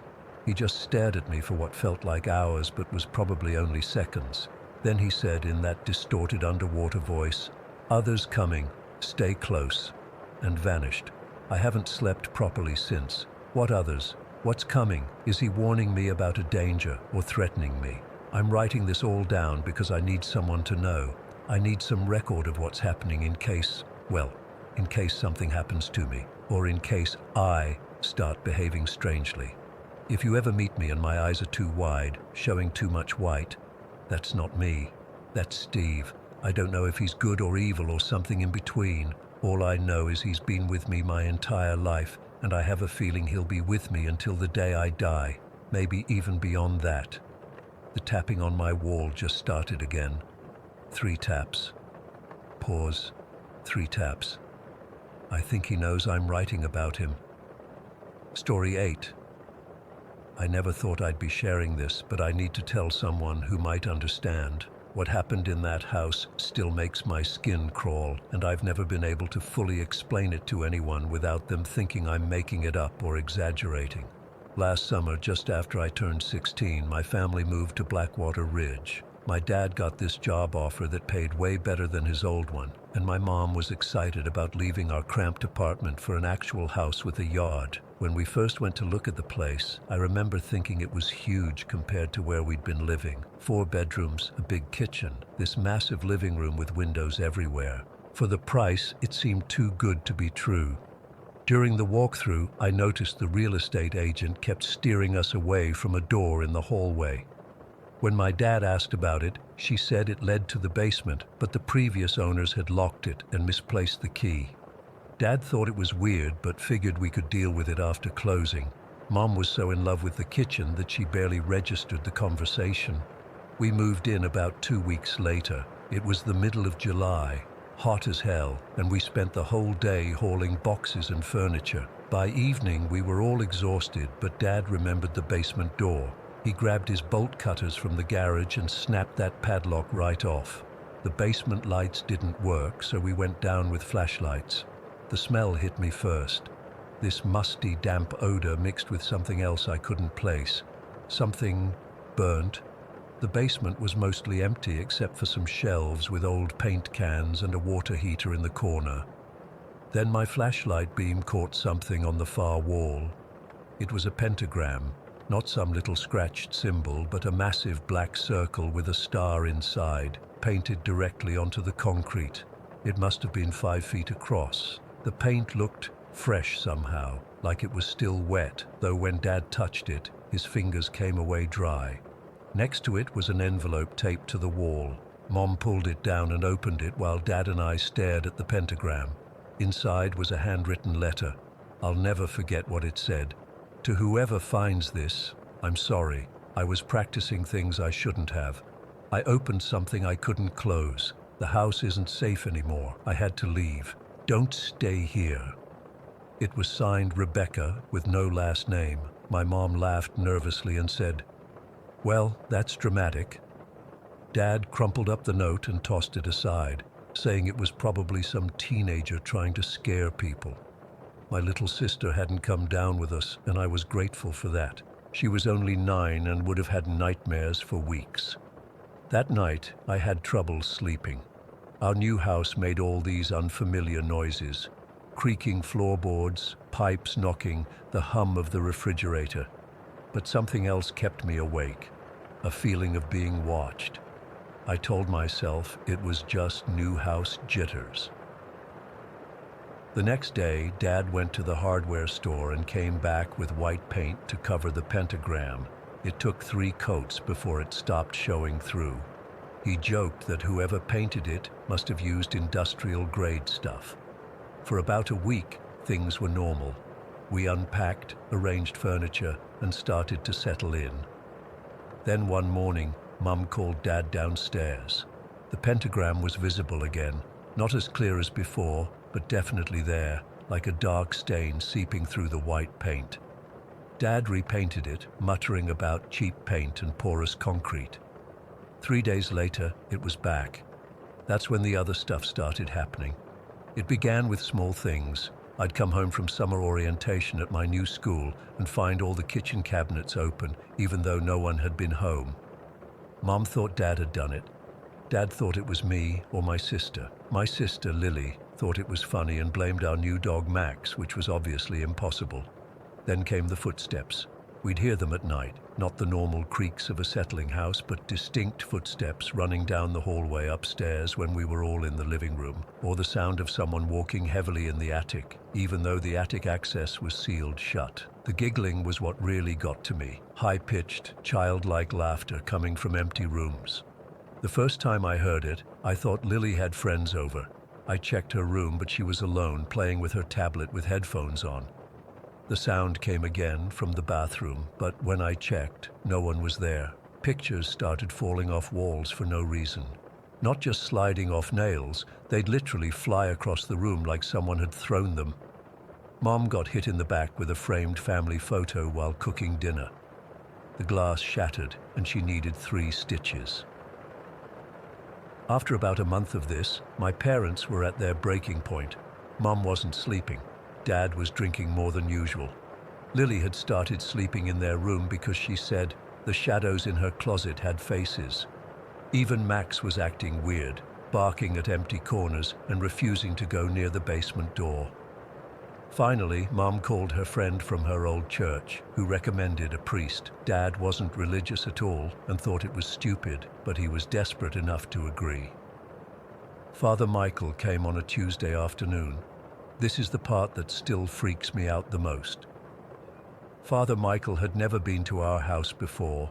We hadn't told him anything about the pentagram or the basement, but the moment he walked in the door, he stopped, tilted his head like he was listening to something, and then walked directly to the basement door, not hesitating, not asking where to go, just straight to that specific door like someone was calling him. He went down alone and stayed there for almost an hour. When he came back up, his face was pale and sweaty. He performed a blessing on every room in the house, sprinkled holy water in the corners, and gave my mom some prayers to recite daily. Before leaving, he pulled my parents aside and talked to them quietly. I couldn't hear what he said, but Mom was crying afterward, and Dad looked shaken. Things got better after that. The footsteps stopped. The cabinets stayed closed. The pentagram didn't reappear through the fresh coat of paint Dad applied. For about 2 weeks, the house felt normal. Then my parents had to go out of town for a weekend. My grandma was supposed to stay with us, but she got sick at the last minute. Since I was 16 and Lily could go to her friend's house, my parents decided I could stay home alone with Max. Dad made me promise not to have friends over or do anything stupid. I promised. I wasn't exactly the partying type anyway. The first night alone was fine. I ordered pizza, played video games, and fell asleep on the couch with Max curled up beside me. Nothing weird happened. The second night is when everything went to hell. I went to bed around 11. Max jumped up on the bed with me, which wasn't allowed when my parents were home, but I didn't mind the company. I was almost asleep when Max suddenly sat up, ears forward, staring at the corner of my room. My room had this layout where one corner was kind of tucked away behind my dresser. It was always a bit shadowy, but that night it looked different. Darker, like the darkness there was thicker somehow, more solid than it should be. Max started growling, not his normal, there's a squirrel outside growl, but this deep threatening sound I'd never heard him make before. The hair along his spine stood straight up. I told myself it was nothing, just shadows from the tree outside my window, but then I realized there wasn't a tree outside my window, and the shadow seemed to be moving. Not shifting like normal shadows do when light changes, but pulsing like it was breathing. I reached for my phone to use as a flashlight, and as soon as the light hit the corner, the darkness disappeared, just a normal corner again. Max stopped growling but kept staring at that spot, refusing to lie back down. I turned on my bedside lamp and checked the time, 12:36. I decided to keep the light on and try to sleep. Max eventually curled up again, though he positioned himself between me and that corner. I must have dozed off because I woke suddenly to Max's growling. The lamp was still on, but the corner was dark again, darker than it should have been with the light on, and this time, I swear to God, it was bigger, like the darkness was spreading out from the corner, covering more of the wall. Max was standing now, barking frantically at the corner. I felt paralyzed. The darkness seemed to absorb the sound of his barks, making them sound muffled and distant even though he was right next to me. Then I heard it, that same childlike giggling from before, but this time it was coming from inside the darkness, not from behind the wall or outside the house, but from the shadow itself. I've never moved so fast in my life. I grabbed my pillow and phone, snapped my fingers for Max to follow, and ran out of my room. The darkness seemed to reach for us as we left, stretching out from the corner like fingers. We made it downstairs and I grabbed my keys from the hook by the door. Max was shaking, pressing against my legs. I opened the front door and we bolted to my car. As I started the engine, I looked back at the house. My bedroom window, which faced the front yard, was completely black. Not just dark, but filled with an inky blackness that seemed to press against the glass like it was trying to get out. I drove to the all-night diner about 20 minutes away and stayed there until morning. Max curled up on the passenger seat beside me. The waitress probably thought I was some runaway, but she kept bringing me coffee and didn't ask questions. When daylight came, I drove back home, terrified of what I might find. But the house looked normal. My bedroom window was clear, just ordinary glass reflecting the morning sun. Inside, everything was as I'd left it, except my bedroom lamp had burned out. My parents came home that afternoon. I didn't tell them what happened. They'd already dealt with so much stress over the house, and things had been better since the priest came. I thought maybe whatever it was had just been trying to scare me because I was alone. But I never stayed in that house by myself again. I always made sure to have a friend over if my parents went out, or I'd stay at someone else's place. And I kept my door open at night with Max always on my bed. We lived there for another year before Dad got transferred again. Nothing as extreme as that night ever happened again, but there were still moments, cold spots in rooms, whispers that seemed to come from the vents, and sometimes, late at night, I'd catch a glimpse of that unnatural darkness gathering in corners. The day we moved out, I went down to the basement one last time. The pentagram was visible again, despite the multiple coats of paint, and as I stood there staring at it, I swear I heard a child's voice whisper, "Goodbye." Whatever Rebecca opened in that house, I don't think the priest closed it. He just made it quieter, and sometimes I wonder if it followed us to our new home, because occasionally out of the corner of my eye, I see shadows that are just a little too dark. Story 9. I still remember the day Mom told me about the snakes. We had just moved into our new place in Maplewood. Nothing fancy, just a small 2-bedroom house with white siding and blue shutters that needed a fresh coat of paint. Mom had been having these dreams for 3 nights straight, and that morning over breakfast, she finally mentioned them. "Jane, I keep seeing snakes," she said, stirring her coffee absently. "Dozens of them, all tangled together in some dark space." I rolled my eyes. Mom had always been like this, claiming to have feelings or dreams that supposedly meant something. I was 23, working at the local bank, and considered myself way too practical for that nonsense. "It's just stress from the move," I told her, grabbing my purse. "The house is fine, Mom." She gave me that look, the one that said she knew better but wouldn't push it. "Maybe," was all she said. 4 days later, I came home to find Mom and her fiancé, Robert, standing in the driveway. Robert was pale, and Mom had that vindicated expression I'd seen too many times growing up. "We found one in the bathroom," Robert explained, still looking shaken. "A snake, just slithering across the floor when I went to take a shower. The exterminator discovered 17 snakes in our attic. 17. They'd been nesting there for months, according to him, long before we moved in. The previous owners either hadn't known or hadn't disclosed it. That night, I sat on the edge of my bed, trying to rationalize what had happened. It was a coincidence. It had to be. Maybe Mom had heard something in the walls that her sleeping brain interpreted as snakes. Maybe she'd seen a garden snake outside, and it triggered the dreams. There had to be a logical explanation, but it wasn't the first time. Growing up, we called it the knowing. Mom had it, her mother had it, and apparently I had it too, though I'd spent most of my life trying to convince myself otherwise. Mom was always drawing apples. She wasn't particularly artistic in any other way, but her notebooks, grocery lists, and even our old refrigerator were covered in sketches of apples. Different sizes, different angles, but always apples. And she always told me, "Don't bite the apple, Janie. Remember Snow White? Remember Eve?" I thought it was just one of her quirks, a weird maternal warning about something. Being careful who I trusted, maybe. I never really asked for clarification. 2 weeks after the snake incident, Mom started drawing apples obsessively. They were everywhere. On napkins at dinner, on the margins of the newspaper, on sticky notes left on the bathroom mirror, and she kept repeating the warning, more urgently now. "Don't bite the apple, Jane. Promise me." I promised, mostly to calm her down. 3 days later, she collapsed in the grocery store, brain aneurysm. She spent a month in a coma before she died. At her funeral, Robert handed me a paper bag. "She wanted you to have these," he said, his eyes red-rimmed. Inside was a stack of papers, all covered with drawings of apples.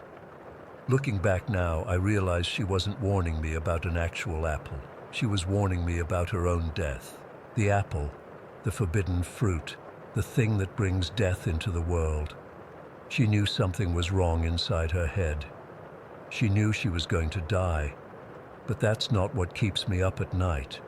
What haunts me is that this knowing seems to run in my family, passed down like blue eyes or a widow's peak. My great-grandmother Martha supposedly woke up one night smiling. When her daughter asked what was wrong, Martha said, "Oh, your father was just here. He says he's coming to get me soon." My great-grandfather had been dead for 12 years. Martha died in her sleep 3 days later. Then there was my father. We were never close after he and Mom divorced when I was 9, but I remember visiting him one weekend when I was around 11. We were watching TV when suddenly he fell to his knees, clutching his chest. "Dad!" I screamed, thinking he was having a heart attack. He shook his head, gasping. "It's not me, it's Tommy. Something's wrong with Tommy." Tommy was his cousin. They hadn't spoken in months. 5 minutes later, the phone rang. Tommy had been in a car accident. He died before the ambulance arrived. The worst part is that I've experienced it too, though I've tried to deny it for years. When I was about 3 years old, before my parents split up, my Aunt Lisa was in a horrible accident. A semi-truck hit her car head-on, completely crushing the vehicle. When the police came to tell my parents, they showed them a photo of the wreckage, asking if they could confirm it was Lisa's car since it was so damaged. Before my parents could answer, I toddled over, pointed at the mangled heap of metal in the photo and said, "That's Aunt Lisa's car. Aunt Lisa's hurt." There's no way I could have recognized that crushed vehicle. No way I could have known it was her car, but I did. These incidents have followed me into adulthood, though I've gotten better at ignoring them.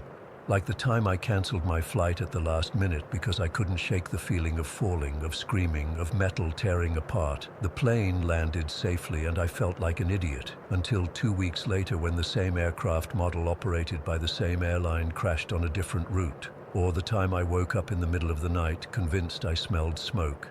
I called my brother at 3 in the morning, insisting he check his house. He humored me, probably thinking I was drunk or dreaming, only to discover his dryer had overheated and was smoldering, minutes away from bursting into flames. I don't tell people about these experiences. How could I? They'd think I was crazy or attention-seeking or just plain weird.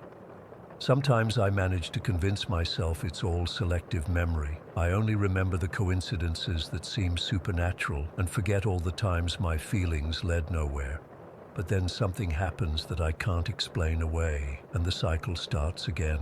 Like yesterday, I was at work, processing a loan application for a man I'd never met before, Mr. Collins, 67, recently retired, wanting to renovate his kitchen. Everything was routine until I shook his hand. The moment our palms touched, I saw it, not with my eyes, but somewhere deeper.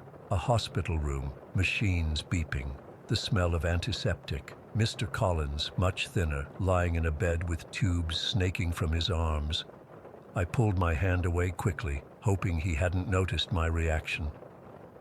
I finished the paperwork mechanically, trying to push the image from my mind. It wasn't real. It couldn't be real. "Are you feeling all right, Miss Foster?" he asked as I handed him his copies. "Fine," I lied. "Just a slight headache." He nodded sympathetically. "I get those too. Been getting more of them lately, actually. Doctor says it's probably just stress from retirement, but they're running some tests next week just to be sure." My stomach dropped. I wanted to warn him, to tell him to go to the hospital now, not next week. But what would I say? "I had a vision when I touched your hand." He'd think I was insane, so I said nothing. Just smiled and wished him luck with his renovation. I couldn't sleep last night, thinking about Mr. Collins and his headaches. thinking about my mother's apples and my great-grandmother's visitor and all the other inexplicable moments that my family has experienced through the generations. This morning, I called in sick. I couldn't face the possibility of seeing Mr. Collins again, of knowing what might happen to him and being powerless to change it. Instead, I've been sitting here writing all this down, trying to make sense of it. Is it a gift, a curse, a genetic quirk that makes our brains more sensitive to subtle environmental cues that others miss? Or is it really something supernatural, some connection to a dimension of reality that most people can't access? I don't know, but I do know that fighting it hasn't worked, denying it hasn't made it go away. Maybe accepting it is the only path forward. The thing that scares me most isn't the premonitions themselves. It's what they imply. If we can sense things before they happen, then on some level, the future is already determined. Our paths are set. Free will is an illusion. And if that's true, then what's the point of any of it? But then I think about my mother's warnings. She didn't just foresee her death. She tried to warn me about something, which means she believed I could change something, avoid something. There must be some purpose to knowing, some reason why our family has carried this burden through the generations. Maybe that's why I'm writing this now. Not just to sort through my own thoughts, but as a record, an acknowledgement, a way of saying, this is real, this happens, I'm not crazy. Because the feeling I woke up with this morning was different from any premonition I've had before. It wasn't about someone else, it was about me, a sense of standing at a crossroads, of a choice that needs to be made.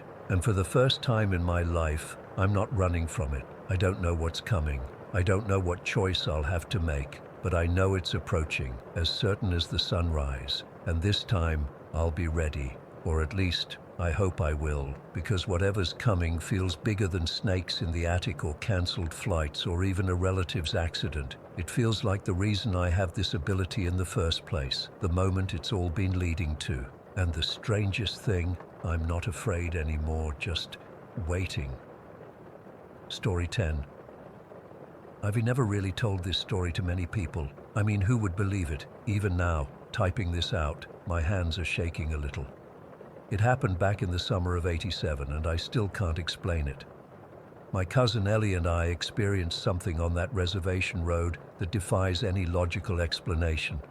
And years later, I had another encounter that made me wonder if they were connected. I grew up near the Blackfoot Reservation in Montana. My family wasn't native, but we lived close enough that I had friends from the reservation, and I was familiar with some of the areas. That summer, I was 22, home from college, and Ellie was visiting from Seattle. We'd always been close growing up, more like sisters than cousins. There was this natural spring about 15 miles from the main part of the reservation that locals said had the best tasting water you could find. My friend Tara's grandmother swore it had healing properties, though I mostly just liked how crisp and clean it tasted. Ellie had never been, so I figured we'd make an afternoon of it. We took my old blue Honda Civic, nothing fancy, but reliable. It was around 2 in the afternoon when we set out, a hot day but beautiful, with that endless Montana sky stretching forever. The road to the spring was unpaved in parts, winding through pine forests and open fields. Not many people used it except locals. We filled up our jugs at the spring, spent maybe an hour there just hanging out, skipping rocks across a nearby creek. It was close to 4 when we headed back. That's when things got wrong. About 5 miles from the main road, my car just died. No warning, no sputtering, nothing. 1 second we're driving along, listening to Madonna on the cassette player, and the next, complete silence.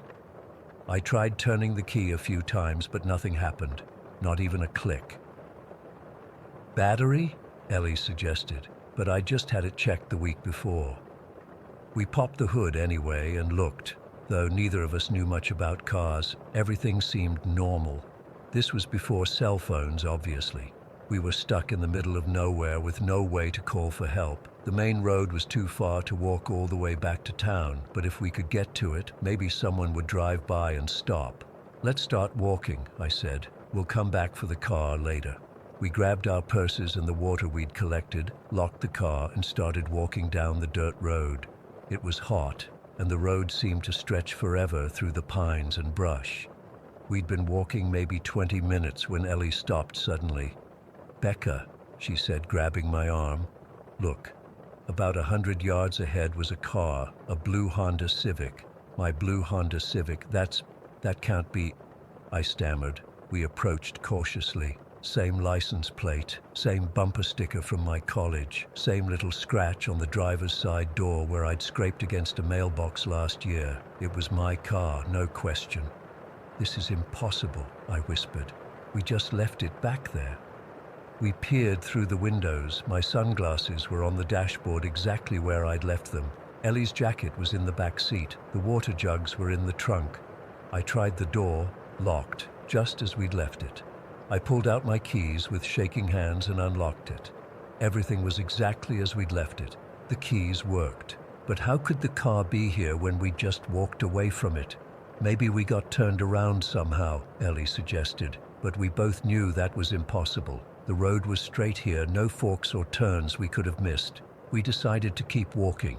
Neither of us wanted to get in the car. It felt wrong somehow. We were both spooked, trying to come up with rational explanations. Maybe someone was playing a trick on us, but how? And who would have an identical car with all our stuff in it? We walked another 15 minutes or so, still heading toward the main road. And then, I'm not making this up, there was my car again, parked on the side of the road facing the same direction as before. Ellie started crying. I was close to it myself. This time we approached more cautiously. "I'm going to put something on it," Ellie said suddenly, "so we know if it's the same car next time."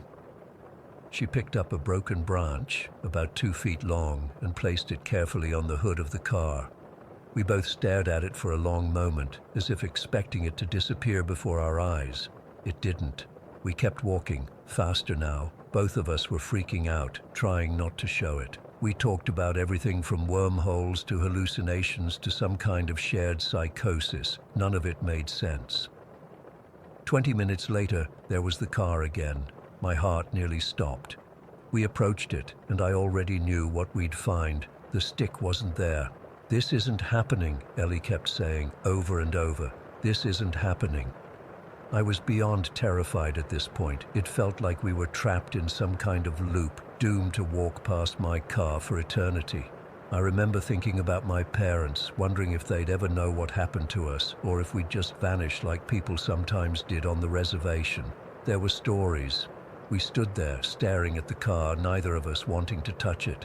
The sun was getting lower, and the shadows from the pine trees were stretching across the road. Soon it would be dark. "We need to keep going," I finally said. "We can't stay here." So we walked again. My feet were aching, and my mouth was dry with fear. Neither of us spoke much. What was there to say? Every few minutes, one of us would look back as if expecting to see the car following us. But the next time we spotted a blue shape ahead through the trees. It wasn't my car. It was Jake Running Wolf's old pickup truck, parked outside his house at the edge of the reservation. We'd made it. Somehow, we'd broken free of whatever loop we'd been caught in. Jake was outside working on his fence. He looked surprised to see us on foot. When we explained about my car breaking down, he offered to drive us back with his tow rope. I didn't tell him about seeing multiple versions of my car. How could I explain that without sounding completely insane? The ride back was tense. I kept expecting to see my car multiple times, but when we got to where it should have been, where we'd left it the first time, it was just sitting there. One car. Normal. The engine still wouldn't start, so Jake towed us back to the reservation. My uncle checked out the car the next day and found a loose connection in the electrical system, an easy fix. Nothing that explained what we'd experienced. Ellie left a week later to go back to Seattle. We talked about what happened a few times, going over it again and again, but never found any explanation. Eventually, we stopped bringing it up. What was the point? No one would believe us anyway. I avoided that road for years after. In fact, I moved away from Montana altogether in 1991, went to California for work. But in 2003, the summer of '94, I came back to visit family. Some friends and I decided to go camping near the reservation, and to get to the campsite, we had to take that same road. I was nervous, but it had been 7 years. I told myself it was just some weird one-time thing, maybe even a shared hallucination brought on by heat and dehydration. My friends Tina and Mark were with me, and we were in Mark's Jeep, not my old Honda, which I'd sold years before. It was night when we drove down that road, maybe around 10. We'd gotten a late start from town. The headlights cut through the darkness, illuminating the pine trees on either side. I was tense, but trying not to show it. We were about halfway to where the spring was when Tina pointed out the window. "What's that light?" she asked. Off in the woods, maybe 100 yards from the road, there was a strange white glow. At first I thought it might be campers with lanterns, but it was too bright, too diffuse. "Let's check it out," Mark said, already slowing the Jeep. I wanted to scream at him to keep driving, but I didn't want to seem crazy, so we pulled over and got out. The light seemed to be coming from deep in the woods. "Hello?" Mark called out. "Anybody there?" No response, just the normal sounds of the forest at night. Crickets, the rustle of leaves in the breeze, and something else, a low, steady humming sound just at the edge of hearing. "Do you hear that?" I whispered. Before they could answer, the light suddenly intensified, brightening until it was almost painful to look at. The humming grew louder, and then, I still can't believe what we saw, something rose up from the trees. It was shaped roughly like a disc, but with a dome on top. Around its perimeter, lights rotated. Red, blue, green, colors shifting and blending. It hovered just above the tree line for maybe 10 seconds, completely silent now. The air felt electrified, like just before a lightning strike. I couldn't move, couldn't speak.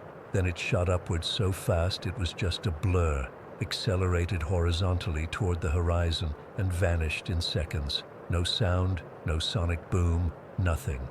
We stood there frozen for what felt like forever. Finally, Mark whispered, "What the fuck was that?"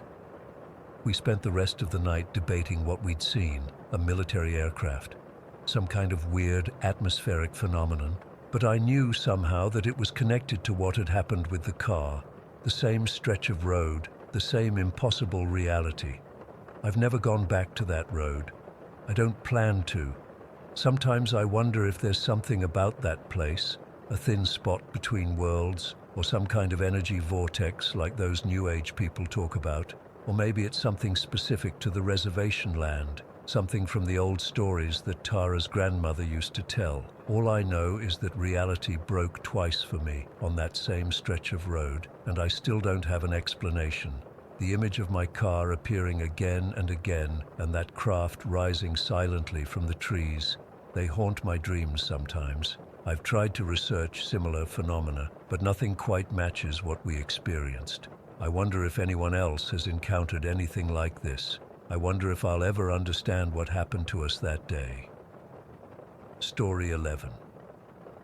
I've always been a pretty rational person, the kind who rolls her eyes at ghost hunting shows and has a logical explanation for every bump in the night. I started professional dog sitting about 6 months ago to make some extra cash on the side of my regular job, and it's been great. I love animals, the pay is decent, and I get to stay in some really nice homes. Well, until this week. This is my 4th client, a nice couple with a 7-month-old German Shepherd puppy named Max. They're on a business trip for 5 days and needed someone to stay at their house overnight. The place is gorgeous. A renovated 2-story colonial with hardwood floors and those fancy crown moldings. It's in one of those neighborhoods where all the houses look perfect, you know, the kind where you'd never expect anything weird to happen. The first day was completely normal. I arrived around 4 in the afternoon, got the tour from the owners, went through their detailed instructions about Max's feeding schedule and walks, and then they left. Max and I had a great afternoon. We played in the backyard, went for a long walk, and I fed him dinner at 6 like I was supposed to. He's a sweet dog, super energetic but well trained for a puppy. Nothing seemed off. When bedtime came around 10, I settled into the guest bedroom. It's a nice room with a queen-sized bed and its own bathroom. Max had his crate in the master bedroom, but the owners said he could sleep wherever I was comfortable having him. I decided to keep him in his crate that first night, just to maintain his routine, That's when things started getting weird. Around midnight, I woke up to Max barking, not just casual woofs, but full-on aggressive barking mixed with these low growls I hadn't heard from him all day. I got up and went to check on him, thinking maybe he needed to go out or was uncomfortable. When I got to the master bedroom, he was standing in his crate, hackles raised, barking at the corner of the room. There was nothing there. I turned on the light and checked the whole room, thinking maybe there was a mouse or something. Nothing. I let him out of the crate to investigate himself, and he ran straight to that corner, sniffing furiously at the wall and floor, still growling. I checked again. No holes in the wall, no bugs, nothing. "It's okay, buddy," I said, petting him until he calmed down. I figured maybe he heard something outside or was just being a puppy. I put him back in his crate and went back to bed. 20 minutes later, he started again. This time I brought him to the guest room with me, thinking he might be anxious in an unfamiliar situation with the owners gone. He settled on the floor next to my bed, and I drifted off. An hour later, he woke me up again, standing at the foot of my bed, staring at the doorway, barking. I checked. Nothing there. This pattern continued all night. I'd fall asleep. Max would start barking at something invisible. I'd check, find nothing, comfort him, and try to sleep again. By morning, I'd gotten maybe 4 hours of broken sleep. I chalked it up to him being in a different room or missing his owners. During the day, he was perfectly fine. Playful, affectionate, normal puppy behavior. No barking at corners or doorways. The second night, I decided to sleep on the pull-out couch in the living room, thinking maybe something about the upstairs was bothering him. I also left more lights on throughout the house in case shadows were spooking him. Here's the really weird part. At exactly 6:30 in the morning on that second day, I woke up to what sounded like voices talking in the kitchen. Not loud, but clear enough that I could tell it was conversation, though I couldn't make out specific words. It was like that murmur of people talking a few rooms away. My first thought was that the owners had come home early, so I called out, "Hello?" The voices stopped immediately. I got up to check, and of course no one was there. The house was locked up tight, exactly as I'd left it the night before. I wondered if I was having some kind of auditory hallucination from sleep deprivation, or if maybe the owners had some kind of pet monitor system they could talk through remotely. I searched the house but didn't find anything like that. That day I messaged the owners casually, asking if they had any kind of security system or cameras in the house. They said no, just the standard alarm system that I knew about. I didn't mention the voices because I didn't want them to think I was crazy or that something was wrong. They were paying me good money to take care of their dog, not to freak them out with ghost stories.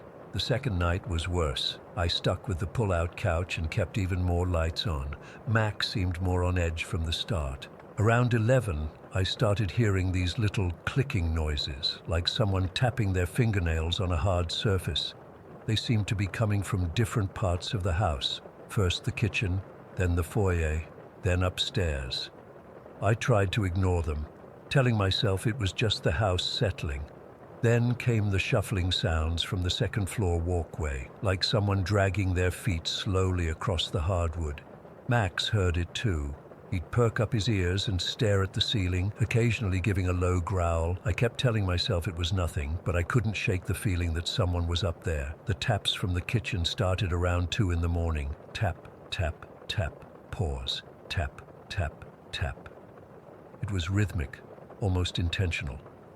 I got up to check multiple times, but every time I went into the kitchen, the sounds stopped, and there was never anything there that could have made those noises. No dripping faucet, no loose cabinet door, nothing. The weirdest thing was that none of these sounds ever happened during daylight hours, just at night. I woke up again to those voices on the second morning, this time sounding closer, like they were in the living room with me. I kept my eyes closed, terrified to look, listening as hard as I could to make out words. It sounded like a man and a woman having a conversation, their voices just below the threshold of comprehension. When I finally worked up the courage to open my eyes, the voices stopped and the room was empty. By the third night, I was seriously questioning my sanity. I considered calling the owners or even leaving, but what would I say? Sorry, I think your house is haunted. They'd never hire me again, and word would get around to other potential clients. So I stayed, but I was dreading nightfall. That night was the worst by far. I managed to fall asleep around midnight, but about 2 hours later, Max woke me up with frantic barking. He was standing in the center of the room, facing the foyer, his whole body rigid.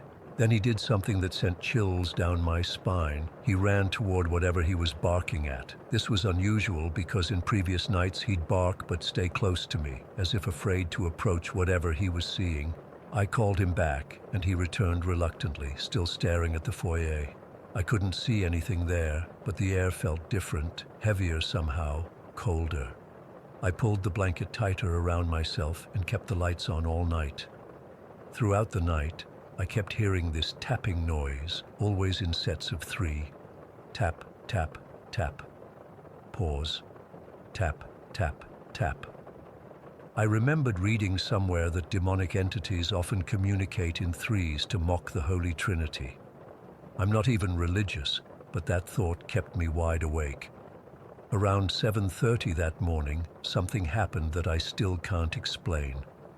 I was lying on the couch, Max finally sleeping at my feet, when I distinctly heard a woman's voice whisper my name directly into my exposed ear.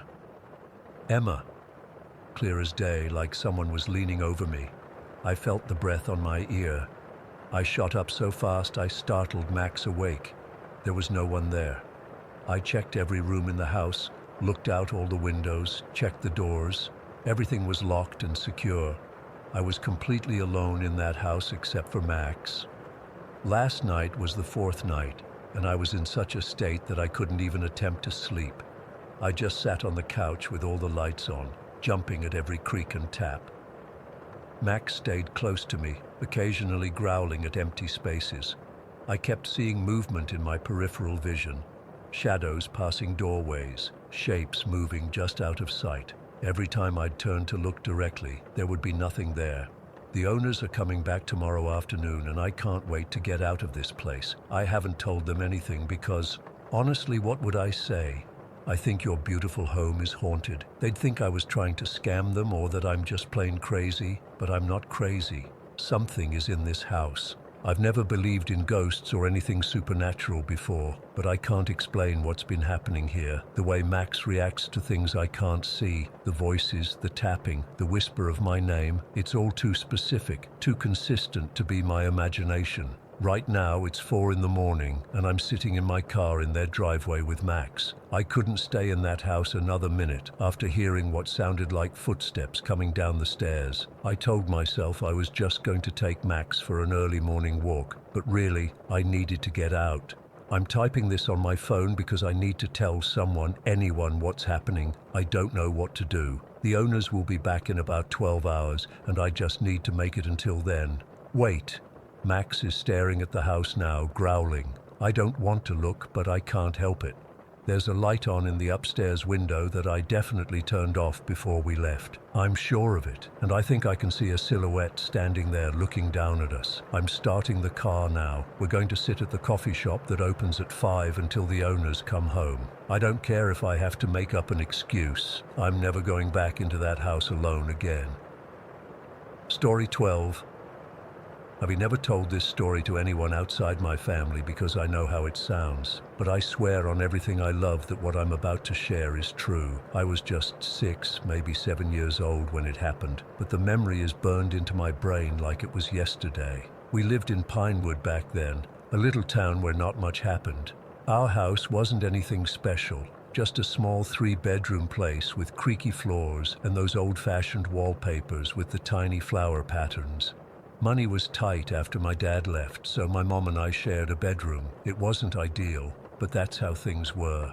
Our bedroom had this massive almirah, that's what my mom called it, an old wooden armoire that stood against the wall behind our bed. It was this dark, hulking thing made of solid oak that had belonged to my grandmother. The thing was ancient, with this ornate carved handle and hinges that squeaked whenever you opened it. My mom kept her clothes in there, along with some of my winter stuff and a few keepsakes she couldn't bear to part with. Directly across from our bed was a large mirror attached to the dresser. From where I slept, I could see the reflection of the Almira behind us. I never liked that mirror much. Something about seeing the dark shape of the armoire in it always made me uneasy, especially at night. I was always a light sleeper, even as a kid. The smallest noise would wake me up. My mom said I got that from her side of the family. That night, I still remember it was a Tuesday because we'd had spaghetti for dinner, which was our Tuesday tradition. I woke up suddenly around 2 in the morning. You know that feeling when something just isn't right? That's what hit me first. The house was too quiet. Usually there was the hum of the refrigerator or the occasional car passing by, but that night, nothing. Just this heavy, pressing silence that felt like it was pushing against my ears. I lay there in the darkness, afraid to move. My mom was sleeping next to me, her breathing deep and regular. The nightlight in the corner cast just enough glow for me to make out shapes in the room. I was about to close my eyes again when I heard it, a soft creaking sound. At first, I thought it was just the house settling. Old houses make noises all the time, right? That's what my mom always told me when I got scared at night. It's just the wood contracting as it cools down, Melissa. Nothing to be afraid of. But this wasn't like the normal creaks and groans. This was different. It was deliberate, slow. Like someone was carefully, cautiously trying to move something without making too much noise. I couldn't help myself. I looked at the mirror at the foot of the bed, and what I saw made my blood freeze. In the reflection, I could see the handle of the Almira turning, slowly, by itself. It wasn't shaking or moving like it might if the house was settling or if there was a draft. It was rotating smoothly, purposefully, like someone was on the other side carefully turning it. But there was no one there, just the handle, moving on its own. I wanted to scream. I wanted to wake my mom, but I couldn't move. It was like my whole body had turned to stone. I couldn't even blink as I watched that handle turn completely around. Then came the sound. That awful creaking of the hinges as the door began to open. Just a crack at first, but it was enough. Enough for me to see that the inside of the Almira wasn't just dark. It was a different kind of darkness. It was like looking into a hole that had no bottom, and it seemed to be spilling out. That's the only way I can describe it. Like darkness was a liquid, and it was seeping into our room. The air changed. It became heavy, thick, hard to breathe. The temperature dropped so suddenly that I could see my breath forming little clouds in front of my face. And there was this smell, not strong but distinct, like wet earth and something metallic, like old pennies. I remember thinking, if I move, it will see me. If I make a sound, it will know I'm awake. I don't know why I thought that or who it was, but I was absolutely certain that staying completely still was the only thing keeping me safe. My mom slept through all of this. How could she sleep through it? The room felt electrified, like the air before a thunderstorm, but her breathing never changed, deep and regular, completely unaware of what was happening just a few feet away. I don't know how long I lay there, watching that door stand open just a few inches. It felt like hours. My eyes burned from not blinking, and my chest ached from holding my breath. I was so afraid that whatever was inside that Almira would come out, would reach for us with hands I couldn't bear to imagine. And then, just as deliberately as it had opened, the door began to close. The handle turned again, rotating back to its original position with that same controlled, careful movement. The creaking sound as it shut seemed to go on forever. When it finally clicked closed, I squeezed my eyes shut and started silently praying. I wasn't even religious. My mom only took us to church on Christmas and Easter, but I prayed harder than I've ever prayed in my life. I even pinched my arm, hard enough to leave a bruise the next day, hoping desperately that I was just having a nightmare and would wake up. But I knew I wasn't dreaming. The cold was real. The smell was real. That terrible, deliberate movement was real. I must have fallen asleep eventually from pure exhaustion. When I opened my eyes the next morning, sunlight was streaming through the curtains. My mom was already up, humming as she got dressed. The Almira stood against the wall, closed and normal looking in the daylight. "Mom," I said, my voice shaking a little. "Something happened last night." She turned to me, brush in hand, halfway through doing her hair. "What do you mean, sweetie?" I told her everything, the handle turning, the door opening, the darkness that seemed to pour out. As I spoke, I could see her expression changing from concern to relief. "Oh, Melissa," she said, sitting on the bed next to me. "You had a nightmare, that's all. A really vivid one, sounds like." "No," I insisted, feeling tears well up in my eyes. "It wasn't a dream. I was awake." I pinched myself. I showed her the bruise on my arm. She looked at it and frowned slightly. "You probably did that in your sleep, honey. Dreams can seem really real sometimes, especially when you're a kid." "But Mom..." "Listen," she said, using that firm voice that meant the conversation was over. "There's nothing in that Almira except my clothes and some old photo albums. You want to look? We can look right now." She got up and opened the Almira wide. Inside were her neatly folded sweaters, some hanging dresses, and boxes of winter clothes on the top shelf. Everything normal, everything ordinary. "See? No monsters," she said with a smile, closing it again. "Now get dressed or you'll be late for school." That was the end of it as far as she was concerned. She never brought it up again, and after a while I stopped trying to convince her. But I know what I saw. I know what I felt. I started sleeping with my back to the mirror after that night. I couldn't bear to look at the reflection of the Almira anymore. Sometimes, when my mom wasn't around, I'd check the handle, making sure it was secure. I even tried to jam it once with a piece of paper, but my mom found it and got mad at me for playing games with her furniture. We moved out of that house about a year later when my mom got a better job in another town. I was so relieved to leave that bedroom, that mirror, that Almira behind.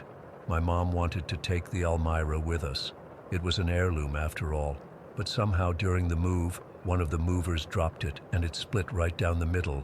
Unfixable, they said. I remember feeling nothing but relief when they hauled the pieces away. I'm 32 now, with a place of my own and a normal life, but I still don't have mirrors in my bedroom. I still sleep with my back to my closet. And sometimes, when I wake up in the middle of the night and the house is too quiet, I get that same feeling again. That sense that something is about to happen, that something is moving in the darkness. I've tried to rationalize it over the years. Maybe it was sleep paralysis. Maybe it was an overactive imagination combined with the shadows and the creaks of an old house. But deep down, I know better. There was something in that Almira that night in Pinewood, something that wanted us to know it was there, that it could reach into our world if it wanted to. The worst part?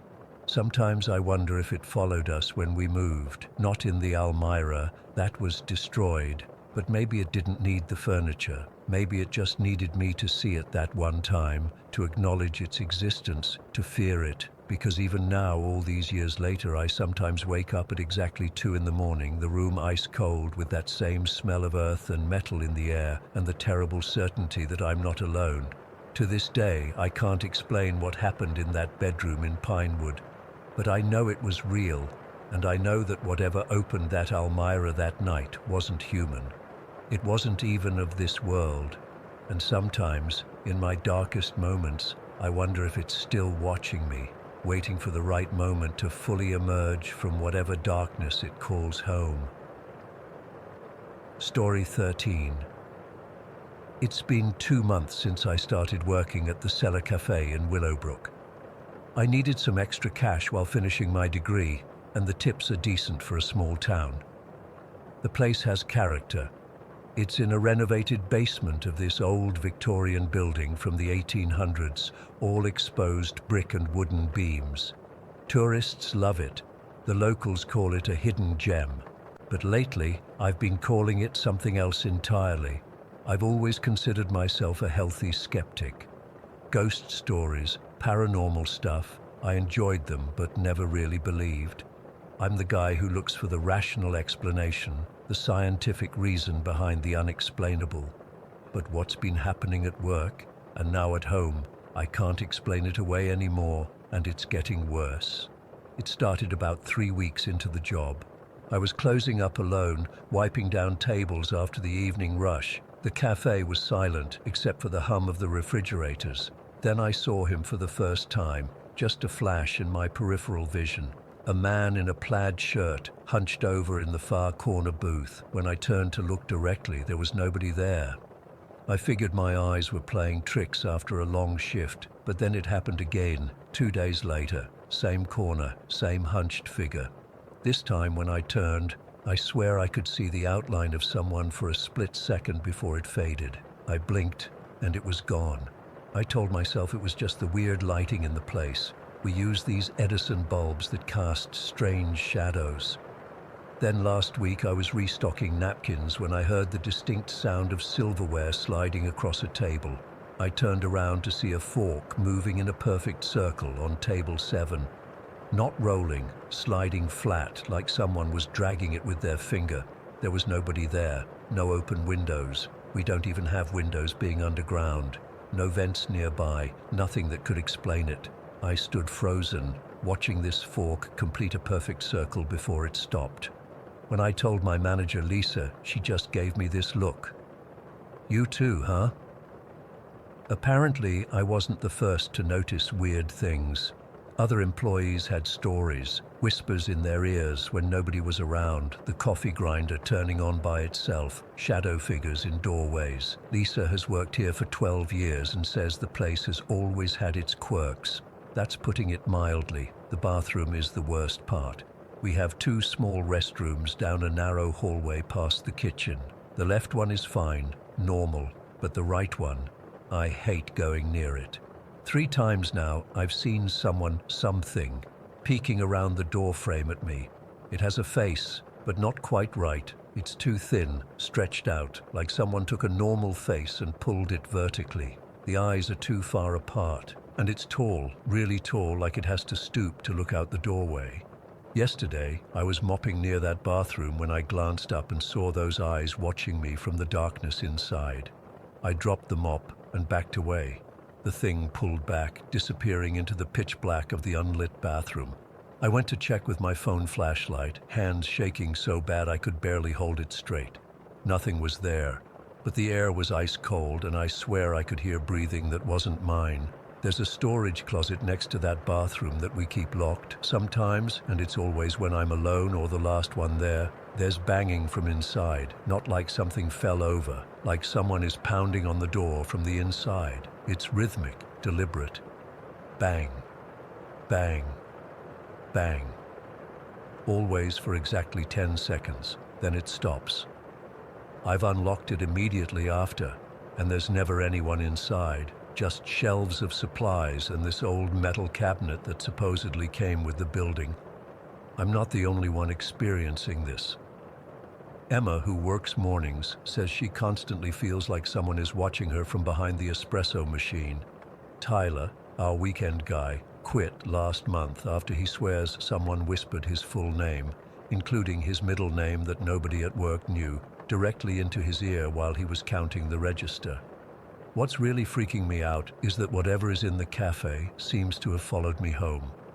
2 nights ago, I was jolted awake at 3:15 in the morning by a crash in the living room. A framed photo had fallen off the wall and shattered. Not just any photo, a picture of just me from my graduation. It was part of a gallery wall with other family photos, but mine was the only one that fell. The hook was still securely in the wall, undamaged.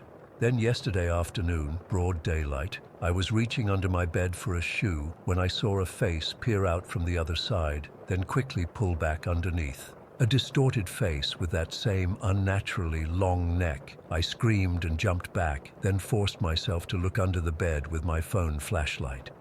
Nothing was there, but my heart was pounding so hard I thought I might pass out. Later that night, I decided to record what was happening. I sat on my couch and started a voice memo on my phone. just talking through everything I've experienced, trying to make sense of it. When I played it back, my blood went cold. About 7 minutes in, right after I mentioned the bathroom figure, there's a voice that isn't mine. It's faint, but clear. "What's happening?"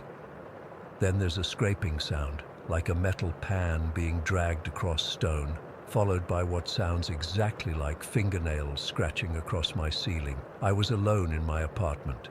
My boyfriend was at work. The dreams are the worst part.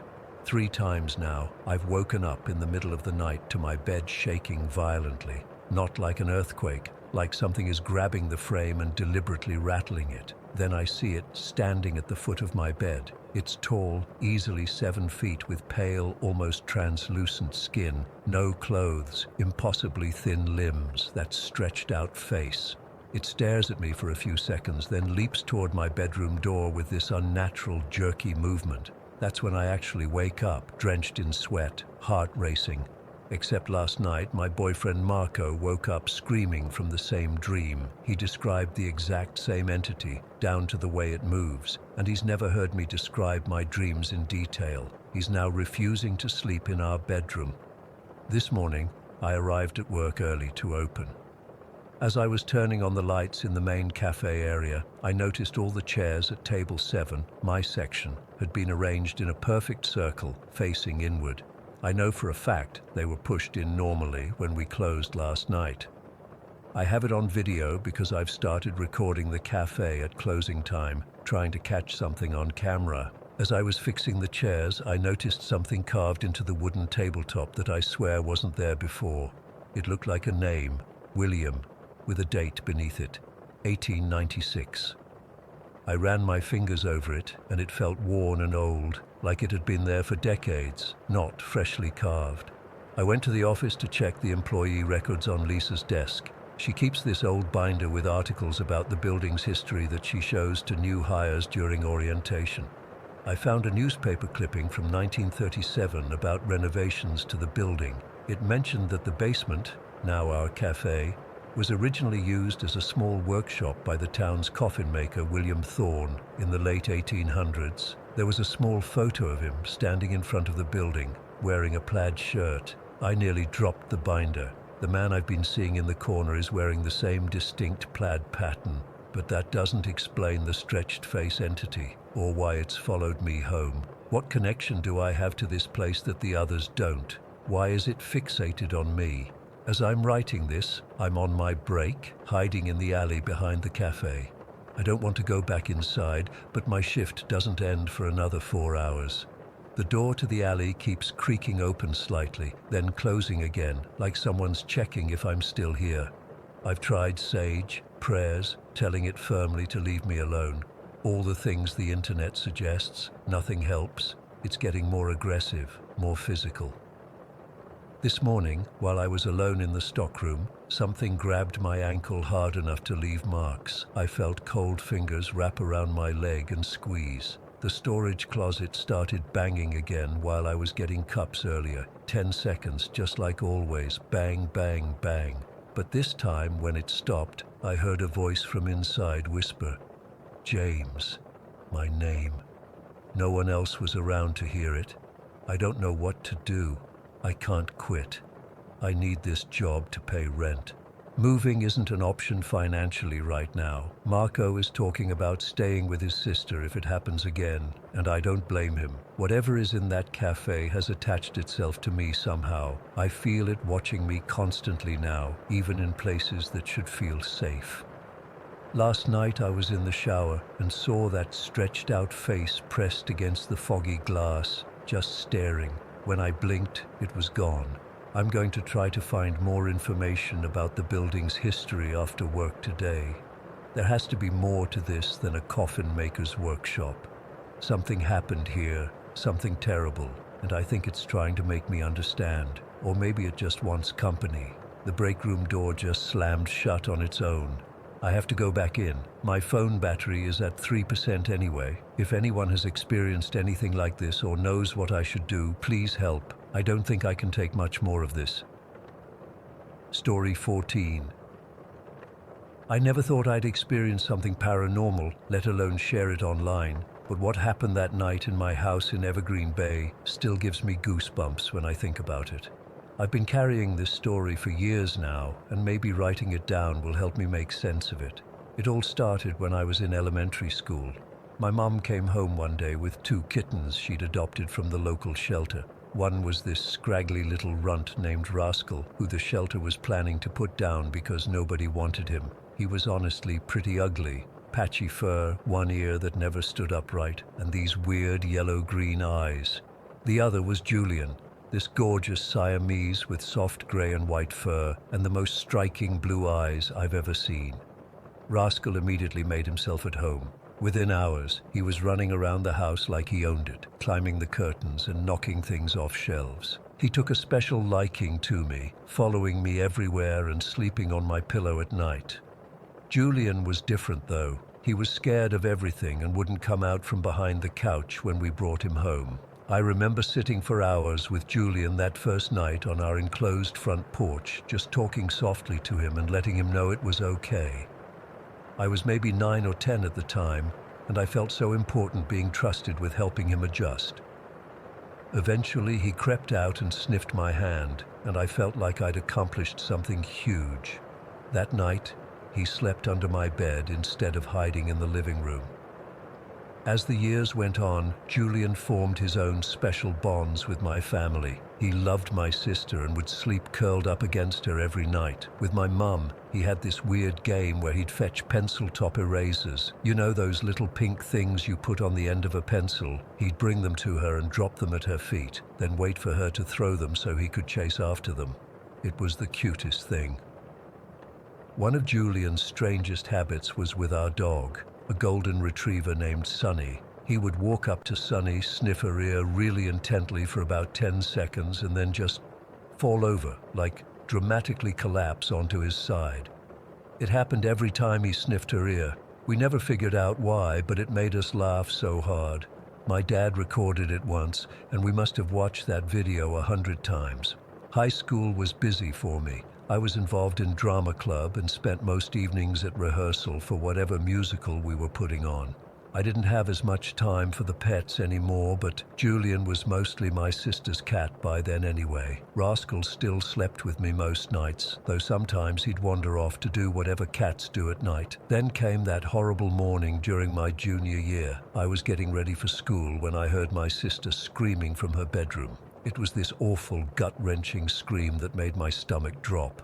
My parents rushed to her room and I stood in the hallway, too afraid to look inside because I somehow knew something terrible had happened. My dad came out a few minutes later, his face ashen. Julian died in his sleep, he told me quietly. He was curled up next to your sister all night. It didn't seem real. Julian was only 7 years old and had been perfectly healthy. The vet later said it was probably an undetected heart condition, but that didn't make it any easier. My mom brought Julian's body downstairs, wrapped in a towel so we could all say goodbye. My sister was inconsolable, stroking his fur and talking to him like he could still hear her. My parents both cried, which was jarring because I rarely saw my dad cry. But when it was my turn, I couldn't do it. I've always had this thing about dead bodies, human or animal, where I just can't look at them. It freaks me out too much. So I turned away and went upstairs without saying goodbye to Julian, something I immediately regretted. That day at school was a blur. I couldn't focus on anything, and during drama rehearsal, I kept messing up my lines until the director finally told me to just go home and get some rest. When I got home, the house felt different, quieter. Rascal was sitting in the windowsill looking outside, and he barely acknowledged me when I came in. My sister was in her room with the door closed, and my parents were quietly discussing burial arrangements for Julian in the kitchen. I went up to my room and tried to do some homework, but I couldn't concentrate. Eventually, I just gave up and went to bed early, around 9 o'clock. I was emotionally drained and physically exhausted from rehearsal. I remember lying there, staring at the ceiling, thinking about Julian and feeling guilty that I hadn't said goodbye properly. I must have fallen asleep eventually, because the next thing I knew, I was in that weird half-awake state where you're not fully conscious but not completely asleep either. That's when I felt it. the unmistakable sensation of a cat walking on my bed, stepping carefully over my legs. The footsteps were light but deliberate, moving from the foot of my bed up toward my torso. My first thought was that it was Rascal, but something felt off. The pattern of steps wasn't right. Rascal had this specific way of walking on the bed, heavy and clumsy, usually stepping right on my bladder in the process. These steps were lighter, more graceful, more like Julian. My eyes snapped open, and I looked down toward the foot of my bed. There was nothing there, no indentation on the comforter, no cat, nothing. But I had felt it. I know what a cat walking on a bed feels like, and that's exactly what I had felt. I sat up, heart pounding, and scanned my dark room for Rascal. He wasn't there. As my eyes adjusted to the darkness, they landed on my desk chair, and I froze. Sitting perfectly centered on the seat was a single pink pencil-top eraser. I stared at it, unable to move. I hadn't used those erasers in years. I didn't even know if we still had any in the house, and I was absolutely certain it hadn't been there when I went to bed. Just then, I heard a soft meow from the doorway. Rascal was there, looking at me with his head tilted slightly to the side. He padded into the room and jumped onto the bed, but he seemed agitated. He kept looking around and sniffing the air, his tail twitching nervously. I burst into tears. I don't know exactly why. It was like all the grief I'd been holding in suddenly came pouring out. I pulled Rascal into my arms and sobbed into his fur, and for once, he didn't try to squirm away. He just stayed there, purring loudly, as if trying to comfort me. Julian came to say goodbye to me. I whispered to Rascal. He knew I needed to say goodbye. I cried for what felt like hours, holding Rascal and thinking about Julian, about how I'd helped him on his first night in our home, and how he'd come back to help me say goodbye on his last night. About the eraser, his favorite toy, left as a final gift or maybe a signature to let me know it was really him. When I finally calmed down, I got out of bed and walked over to my desk. The eraser was still there. I picked it up and held it tightly in my palm, feeling its soft rubber texture. Then I put it in my jewelry box where I've kept it ever since. I never told my family about what happened. My mom is super spiritual and would probably start thinking I could communicate with the dead or something. My sister was devastated enough without me adding weird ghost stories to her grief. And my dad, well, he's practical and would probably think I dreamed the whole thing. But I know what I felt. I know what I saw. And in the years since, I've had plenty of time to consider other explanations. Maybe Rascal brought the eraser in. Maybe I sleepwalked and put it there myself. Maybe it had been there all along, and I just hadn't noticed it. None of those explanations feel right, though. There's a certainty I have deep in my gut that Julian came to visit me that night. He knew I regretted not saying goodbye, and he found a way to give me closure. We buried Julian the next day under the apple tree in our backyard. My sister placed some of his favorite toys in the little box my dad made for him, including several pencil-top erasers. But she never noticed that one was missing, the one that found its way to my desk chair that night. It's been several years now, and Rascal is getting old himself. Sometimes I catch him staring at empty corners of the room, his eyes following something I can't see. I wonder if he's seeing Julian, if cats can perceive things we can't. And sometimes, very rarely, when I'm drifting off to sleep, I feel those familiar light footsteps walking across my bed. I don't open my eyes anymore when it happens. I just smile and whisper, "Good night, Julian." I've never experienced anything else paranormal in my life. No other ghostly encounters, no psychic abilities, nothing like that. Just this one perfect moment when the barrier between life and death seemed to thin just enough for a beloved pet to say goodbye to the one family member he missed. I don't know if anyone will believe this story. I'm not sure I would believe it if someone else told it to me. But I know what happened in my bedroom that night, and whenever I move to a new place, that pencil-top eraser comes with me, a reminder that sometimes love finds a way to bridge even the greatest distances. Story 15. I've never been able to explain what's been happening with my papa, and I'm hoping maybe sharing this will help me make sense of it all, or at least let me know I'm not the only one who's experienced something like this. My papa wasn't just my grandfather. He was my rock. From my earliest memories, we had this special connection that was different from what he had with my siblings or cousins. He was a Vietnam vet, drafted when he was just 20. He never talked much about the war, but the effects stayed with him his whole life. The PTSD, the night terrors, and later the cancer from Agent Orange exposure. Despite everything he went through, he was the gentlest soul with me. I remember sitting on his lap as a little girl while he taught me how to identify different birds that came to his feeder. He'd get this twinkle in his eye when I got one right, and he'd say, "That's my smart cookie." When I was around 7, Papa started teaching me self-defense, not because he wanted me to be violent, but because he'd seen too much of the world not to worry about his granddaughter. "Keep your thumb outside your fist," he'd remind me, guiding my small hand into the right position. "And remember, sweetheart, you don't need to be the strongest. You just need to be the smartest." As I got older, Papa's health started failing. The cancer spread, and the treatments made him weaker. He couldn't make it to my school performances anymore, so he bought this clunky video camera that he could barely figure out how to use. My mom would record everything for him, and I'd go to his house afterwards so we could watch together. Even when he was in pain, he'd sit through my entire clarinet recital without complaint, clapping the loudest at the end. One of the funniest things about Papa was his obsession with white bulldogs. He always had at least 2, and every single one was named Fred. It didn't matter if it was a male or female dog, they were all Fred to him. It became this running joke in our family. His sons, my dad and uncles, started calling him Fred, and he'd call them Fred right back. Family gatherings were hilarious, with everyone shouting Fred and multiple people answering. I remember asking him once, "Papa, why do you name all your dogs Fred?" He just shrugged and said, "Easier to remember." But there was something in his eyes that made me think there was more to it. Maybe a Fred from his past, or his time in Vietnam.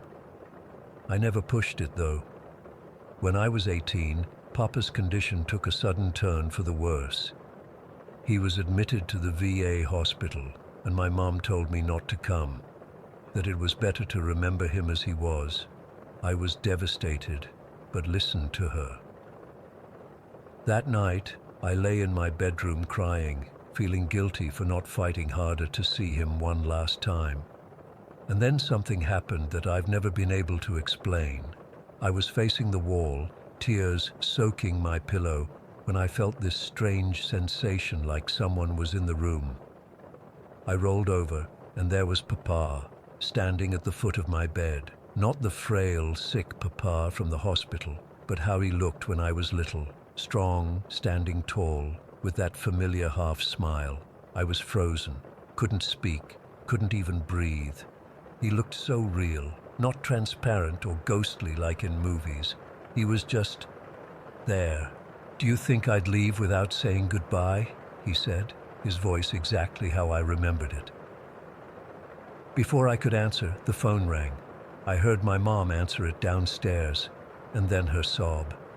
I knew Papa was gone before she even came upstairs to tell me. When I looked back to where he'd been standing, there was nothing there, just the empty space at the foot of my bed. I never told my mom about it. I tried telling my best friend once, but she got this uncomfortable look and changed the subject. So I just kept it to myself, figuring it was grief playing tricks on my mind. Life went on. I graduated college, got married, had my first son when I was 27. Becoming a parent made me miss Papa even more, wishing he could have met my little boy. When my son was about 2 years old, I started noticing something strange. He'd be playing in his room, giggling and talking to someone. At first I thought it was normal toddler imagination, playing with an invisible friend. But one day I asked him, "Who are you talking to, sweetie?" Without hesitating, he said, "Fred." My blood ran cold. I'd never talked about Papa's dogs to my son. He was way too young to understand that connection. "Fred?" I asked, trying to keep my voice casual. "What does Fred look like?" My son frowned like he was thinking hard, then picked up a little green army toy soldier. "This for old," he said in his toddler language, pointing to the uniform. Then he made a gesture around his face, but hairy face. Papa had always worn a beard after Vietnam, said it helped hide a scar on his chin. I didn't say anything else that day, but the next morning I placed a photo of my grandparents on the coffee table, one from before I was born when Papa still had his full beard. I didn't point it out or say anything. My son came downstairs for breakfast, saw the picture and immediately pointed. "Fred," he said excitedly. "Fred, come play with me." My hands were shaking so badly I spilled my coffee. "That's my papa," I told him. "My grandfather." My son shook his head firmly. "Fred Pop Pop," he insisted. "Pop Pop. That's what all the grandkids called Papa." Over the next few years, my son continued to mention Fred occasionally. He'd tell me about games they played or stories Fred told him. Once, when he was about 4, he told me, "Fred says you were his best girl." That was exactly how Papa used to refer to me. When my daughter was born 3 years after my son, I wondered if she'd have similar experiences. Sure enough, by the time she could talk, she'd mention the old man who would come sit on the edge of her bed sometimes. She said he'd pat her head and tell her to be brave. What made this even more bizarre was when I started talking to my cousins. We were at a family reunion and my aunt, Papa's daughter, overheard my kids talking about Fred Pop Pop. Later, she pulled me aside. "Your kids talk about him too?" she asked, her voice hushed. "What do you mean too?" I asked. She told me that all of her grandchildren, my second cousins, had mentioned an old man named Fred who came to play with them. Some had described him in detail. His beard, his limp from his war injury, even the way he'd wink with his right eye. "I thought I was losing my mind," she admitted. "But if your kids are seeing him too..."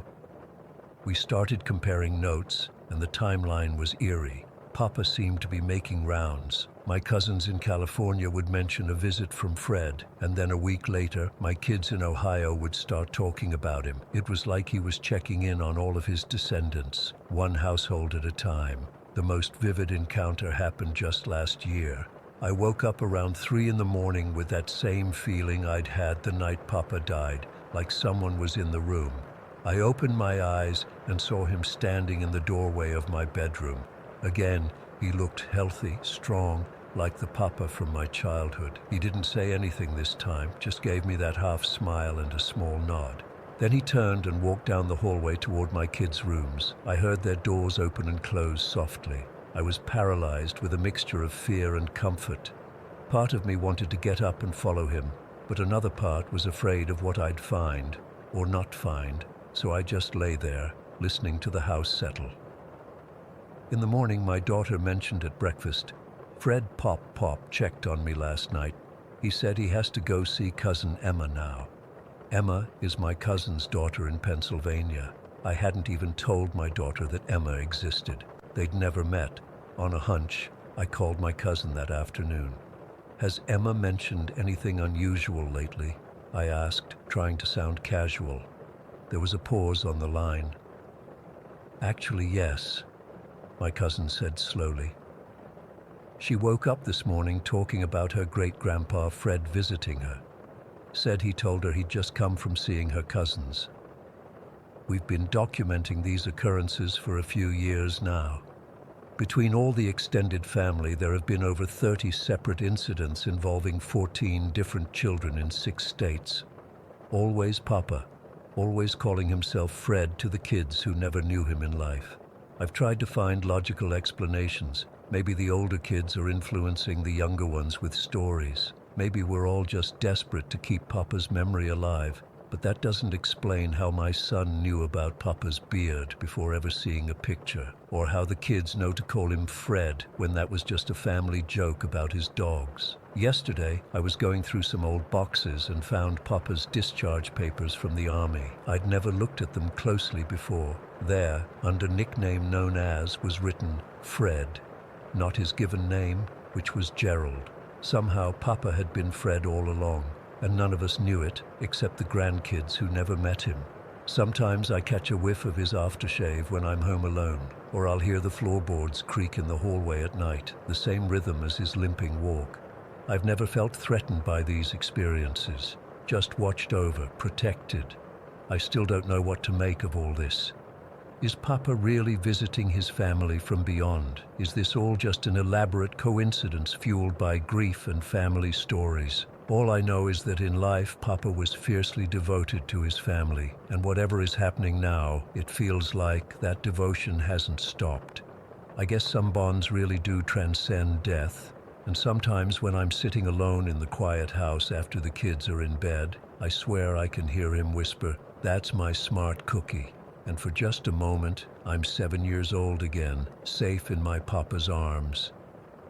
Story 16. I've always been the rational one in my family.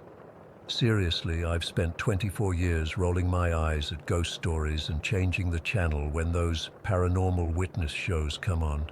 But something's been happening at my grandmother's house that I can't explain, and it's gotten to the point where I'm scared to stay there anymore. Some background: my grandpa passed away from a heart attack in 2019. It was sudden and devastating for all of us, especially Grandma. They'd been married for 52 years, and their house in Oak Ridge had been like a second home to me. It's this beautiful old farmhouse that sits on about 3 acres. Nothing fancy, just a comfortable family home with creaky floors and too many family photos on the walls. After Grandpa died, I started visiting Grandma more often, sometimes staying overnight in the guest room to keep her company. For almost 3 years after his death, everything was normal. Sad, obviously, but normal. Then about 8 months ago, things started getting weird. The first incident happened on a Tuesday night. I remember because I had a big presentation at work the next day and I needed decent sleep. I woke up around 3 in the morning with this overwhelming feeling of dread. Not like a normal nightmare where you jolt awake and then realize everything's fine. This was different. I was lying there with my eyes open, completely paralyzed with fear. It felt like something was in the room with me. I've never been particularly religious despite being raised Christian, but I found myself silently praying, like frantically praying in my head for whatever this was to go away. Eventually, I managed to turn on the bedside lamp, and of course, nothing was there. I chalked it up to stress about my presentation and eventually fell back asleep. But it happened again the next night and the night after. Always around 3 a.m., always the same suffocating fear. After about a week of this, I started having these incredibly vivid dreams. In them, there was always this face. God, even thinking about it now makes my skin crawl. It had this white painted face with black circles around the eyes.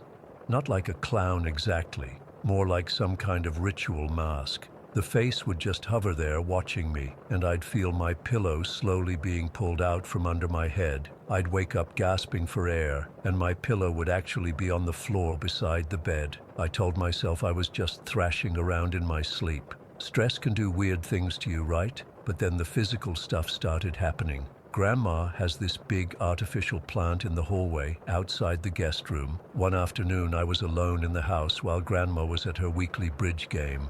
I was sitting in the living room reading when I heard a loud thump from the hallway. The plant had fallen over. No windows were open. No fans were on. Nothing that could have caused it to tip. I set it upright and went back to my book, but I couldn't focus anymore. That night, I woke up with 3 long scratch marks on my throat. They weren't deep, but they were definitely there, like someone had dragged their fingernails across my skin while I slept. I figured I must have scratched myself, though I keep my nails short. A week later, I found similar scratches on my back. I only discovered them because they stung when I showered. 3 parallel lines too far down my back for me to have done it to myself. I started noticing other things too. Shadows moving near my grandfather's old office. Not like normal shadows that shift with the light, but deliberate movements, like someone walking past the doorway. I'd look up, expecting to see Grandma, but there would be nothing there. One night, after waking up from another nightmare with the painted face, I remembered an old wooden cross my grandfather had kept in his dresser. I dug it out and placed it on my pillow, hoping it might help me sleep better. I felt silly doing it, but I was desperate for a decent night's rest. In the morning, the cross was across the room, sitting on top of the dresser. I thought maybe I'd moved it in my sleep, but it happened again the next night, and the night after that. Each morning, the cross would be in a different place, on the windowsill, on the nightstand, once even in the hallway outside my door. No one had entered my room. Grandma has trouble with her knees and rarely comes upstairs anymore. The knocking started next, always from inside Grandma's closet, always 3 knocks in quick succession. I'd be helping her fold laundry or just chatting with her in her bedroom, and we'd hear it. Knock, knock, knock. The first time, Grandma went to check, thinking maybe something had fallen, but everything was in its place. She brushed it off, saying the house was old and made strange noises, but I could tell she was unsettled too. About 6 weeks ago, I was bringing in groceries while Grandma was napping. I had just set the bags on the kitchen counter when I heard something fall and break in the living room. When I went to investigate, I found my framed high school portrait face down on the floor, the glass cracked. It had been sitting on a shelf that was at least 5 feet away from any doors or windows. No one had been in that room. That's when I finally broke down and talked to my mom about what was happening. She suggested we all pray together, which we did the next time I visited with Grandma. We're Christians, not the super intense kind, but we go to church and believe in God. Mom suggested that maybe Grandpa's spirit was unsettled for some reason, but these don't feel like the actions of someone who loved us. They feel malicious. Last month, things escalated. I was staying over on a Friday night.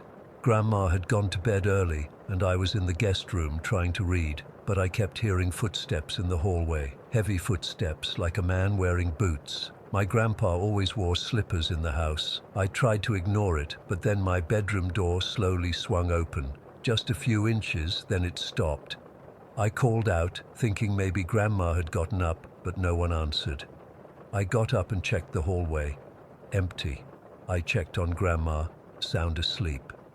When I returned to my room, all the dresser drawers were pulled out about an inch, as if someone had been searching through them.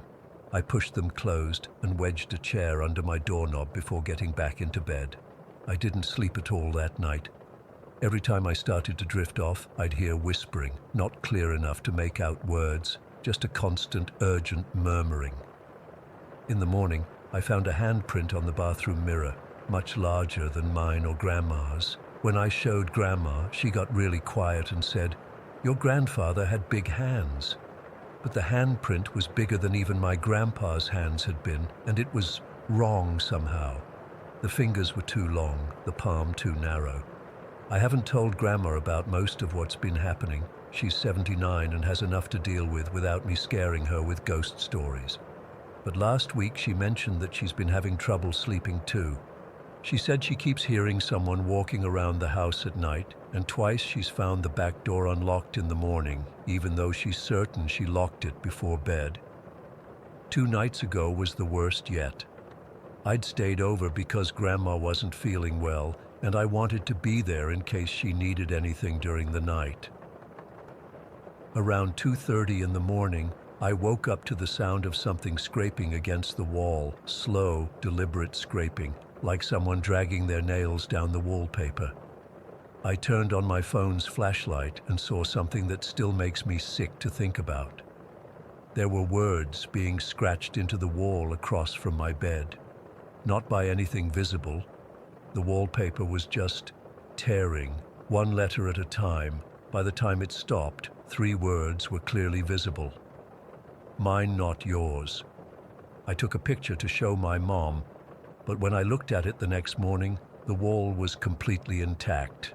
No tears, no words, nothing. But the picture on my phone clearly showed the message. Yesterday, I was helping Grandma sort through some of Grandpa's old things that she'd finally decided to donate. In his office closet, we found a small wooden box I'd never seen before. Inside was a strange object wrapped in cloth. It looked like a small doll made of twigs and twine, with no face but those same black circles where the eyes should be. Grandma had no idea where it came from or what it was. She said Grandpa had traveled a lot for work when they were younger, and he sometimes brought back souvenirs. We put it back in the box, and I suggested maybe we should throw it away. Grandma agreed, but when I went to take it outside to the trash, the box was empty. The doll was gone. Last night, I dreamed of the face again. But this time, it wasn't just watching me. It was right above me, those black circled eyes inches from mine, and it whispered something that made my blood run cold. He didn't die of a heart attack. I woke up with something clutched in my hand, the twig doll from the box, now with tiny red stains around where its mouth would be. I left Grandma's house at dawn this morning. I couldn't stay there another minute. I'm writing this from my apartment, and I'm afraid to go back, but I'm more afraid of leaving Grandma there alone with whatever this is. I don't believe in ghosts. I never have. But something is in that house, something that started showing itself 8 months ago, and I don't think it's my grandfather. I think something else has moved in, something that wants us gone, or worse, wants us to stay forever. I'm going back tomorrow with a priest from my mom's church. He's agreed to bless the house, though I haven't told him everything. How do you tell someone that you think a malevolent entity is terrorizing your grandmother's home without sounding completely insane? All I know is that house isn't the safe haven it once was, and I'm terrified that whatever's there isn't going to be satisfied with just scaring us much longer. Story 17. I've always felt comfortable in cemeteries. I know that sounds weird, but there's a peacefulness there that I can't find anywhere else. While most people avoid them like the plague, especially after dark, I've been taking evening walks through Oakwood Cemetery for about 3 years now. It's become my routine after particularly stressful days at the office. Just me, the fading sunlight, and the quiet company of those who've passed on. I should probably mention something important. I can see them, the spirits, I mean. I don't know why or how this ability found me, but I've had it since I was a kid. Growing up, it terrified me. Now at 34, it's just part of who I am. The residents of Oakwood have become familiar to me. Mrs. Donovan, who sits on her headstone knitting nothing with phantom yarn. Old man Grayson, who still tends to the rose bushes near his family plot. The young couple from the 1950s who dance silently by the mausoleum every evening. We have an unspoken agreement. The dead and I respect their space, and they accept my presence. Usually just a nod of acknowledgement as I pass by, nothing more. They don't try to communicate much, and I don't pry. It works for us. Last Tuesday changed everything. We'd had a summer thunderstorm earlier that afternoon, one of those quick, violent downpours that leaves everything smelling like wet earth and electricity. The cemetery grounds were still damp when I arrived around 7, puddles reflecting the orange-pink sky as the sun began its descent. The air felt heavy with moisture, and a light mist hung between the headstones, giving everything a dreamlike quality. I followed my usual path, nodding to the familiar spirits as I went. Mrs. Donovan wasn't at her spot that evening, which was unusual, but I didn't think much of it. Even the dead have their routines disrupted sometimes, I guess. As I rounded the bend by the older section, I noticed something different near the center of the cemetery, where the large angel statue stands. It's an impressive monument, about 12 feet tall, a weeping angel with its wings spread wide over a circular pedestal. Usually this area is quiet, but that evening I could see several children playing around it. Child spirits always affect me differently. There's something profoundly sad about seeing someone who never got to grow up. But these kids, maybe 5 or 6 of them, seemed happy. They were playing some kind of game that involved running around the statue and touching its base, like a spectral version of tag.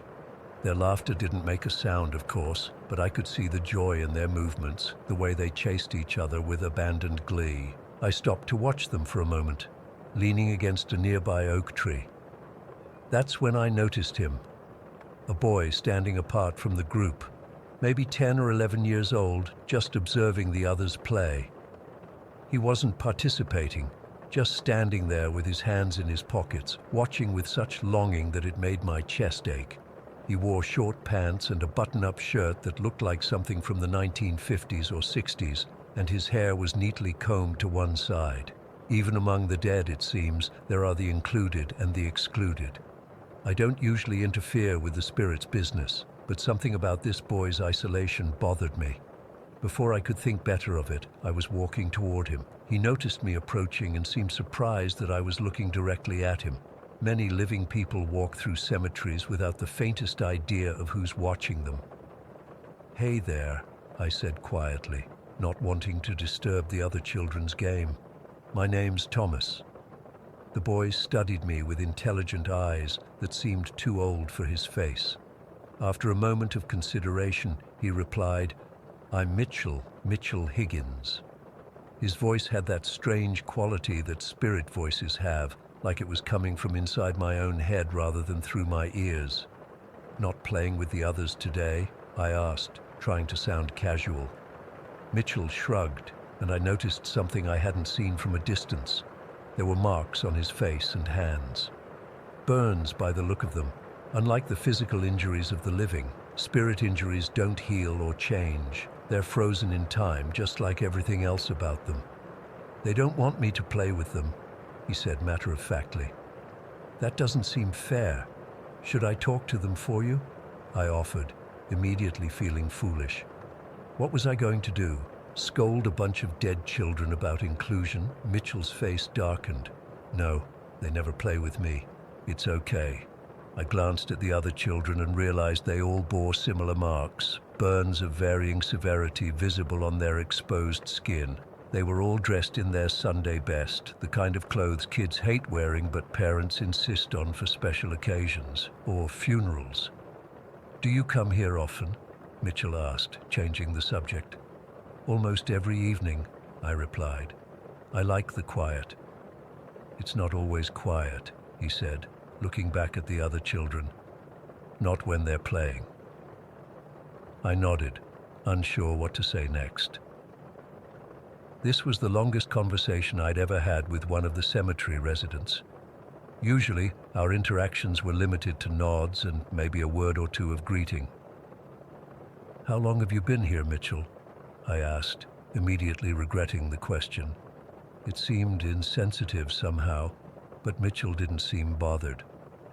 "Since 1972, he answered. "June 14th.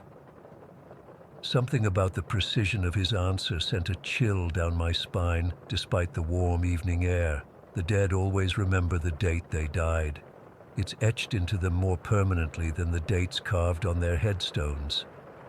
I don't want to pry, but I hesitated. "What happened to you? The burns, I mean." Mitchell looked down at his hands, turning them over as if seeing the burn marks for the first time. "There was a fire," he said simply. I nodded, not wanting to push further, but Mitchell continued without prompting. "It was at my school, Westfield Elementary." His voice remained steady, emotionless. "I was in 5th grade. The other children had stopped their game now. They stood in a semicircle around the statue, all facing in our direction. I hadn't noticed when they'd stopped playing, but their sudden stillness was unnerving. They weren't approaching, just watching. "I'm sorry that happened to you," I said, feeling the inadequacy of my words. Mitchell shrugged again. It was a long time ago now. The sun was sinking lower, casting long shadows across the cemetery grounds. The mist had thickened, giving the scene an increasingly eerie quality. I should have been heading home, but something kept me rooted to the spot. "Were they your classmates?" I asked, nodding toward the watching children. "Yes," Mitchell said. "That's Katie and Michael and Jennifer and Robbie and Elizabeth." He pointed to each child as he named them, though I couldn't tell them apart from this distance. There were more, but they don't come out much. The weight of tragedy settled over me, an entire group of school children lost in a fire. I tried to recall if I'd ever heard about such an incident at Westfield Elementary, but nothing came to mind. It must have happened before I moved to this town. "Do you remember much from before?" I asked. Mitchell's eyes took on a distant look. "I remember everything," he said. "The classroom, my teacher Mrs. Winters, the way the chalk dust would float in the sunlight coming through the windows. I remember the fire alarm going off during math. I remember the smoke." He spoke with such detachment that it made my skin crawl. The other children remained motionless, their eyes fixed on us. Why don't they want you to play with them, Mitchell? I asked, returning to his earlier comment. For the first time, emotion flickered across Mitchell's face, something dark and pained. They blame me, he said quietly. Blame you? For what? He looked up at me, his eyes suddenly seeming much older than his childish face. They're mad at me because I'm the one that started the fire that brought us here. My blood ran cold. The world seemed to tilt slightly as I processed his words. I looked again at the watching children with their burn marks and funeral clothes, understanding now why they kept their distance from Mitchell. It was an accident, Mitchell continued, his voice barely audible now. I just wanted to see what would happen. I didn't think it would spread so fast. The janitor's closet had those chemicals, and I just wanted to see. I took an involuntary step backward. The air around us seemed to drop several degrees. Mrs. Winters tried to save Elizabeth, he said, pointing to one of the girls who had more severe burns than the others. That's why she looks like that. The ceiling fell on them both. Mitchell, I started, but he cut me off. They think I meant to do it, but I didn't. I was just curious. I didn't know what would happen. The other children had begun to move now, slowly walking toward us in perfect unison. Their expressions were blank, but there was something accusatory in their posture, something threatening in their steady approach. They do this every evening, Mitchell said, seeming unperturbed by their advance. They try to make me feel what they felt. What do you mean? I asked, taking another step back. The burning, he replied simply. They want me to feel it again and again.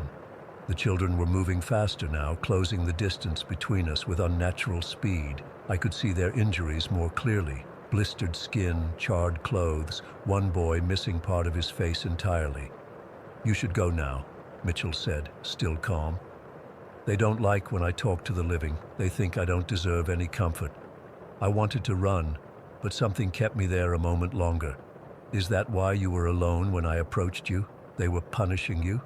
Mitchell nodded. They never stop punishing me, but it's okay, I deserve it. The children were nearly upon us now, their burned hands outstretched. The temperature dropped further, and I could smell smoke. Not the pleasant scent of a campfire, but the acrid stench of burning plastic and chemicals.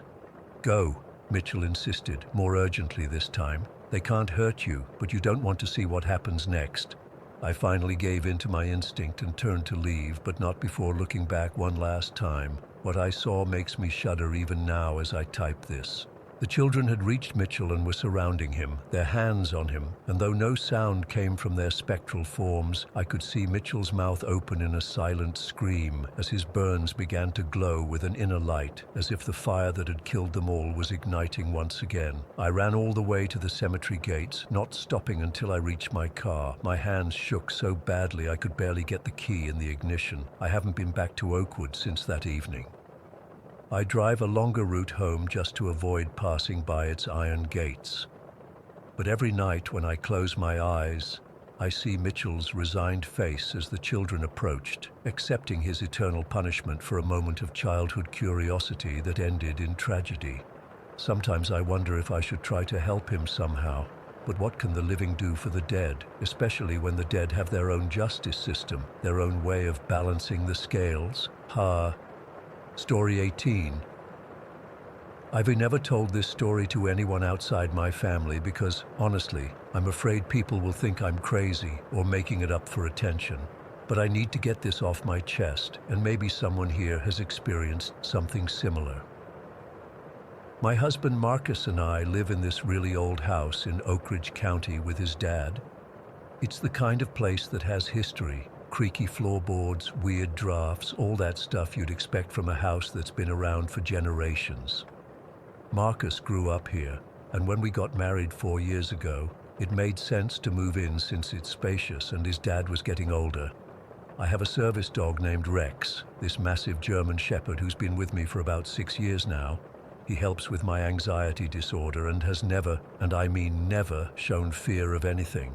This dog once stood between me and an aggressive stray without flinching. He's faced down thunderstorms, fireworks, you name it. Nothing phases him.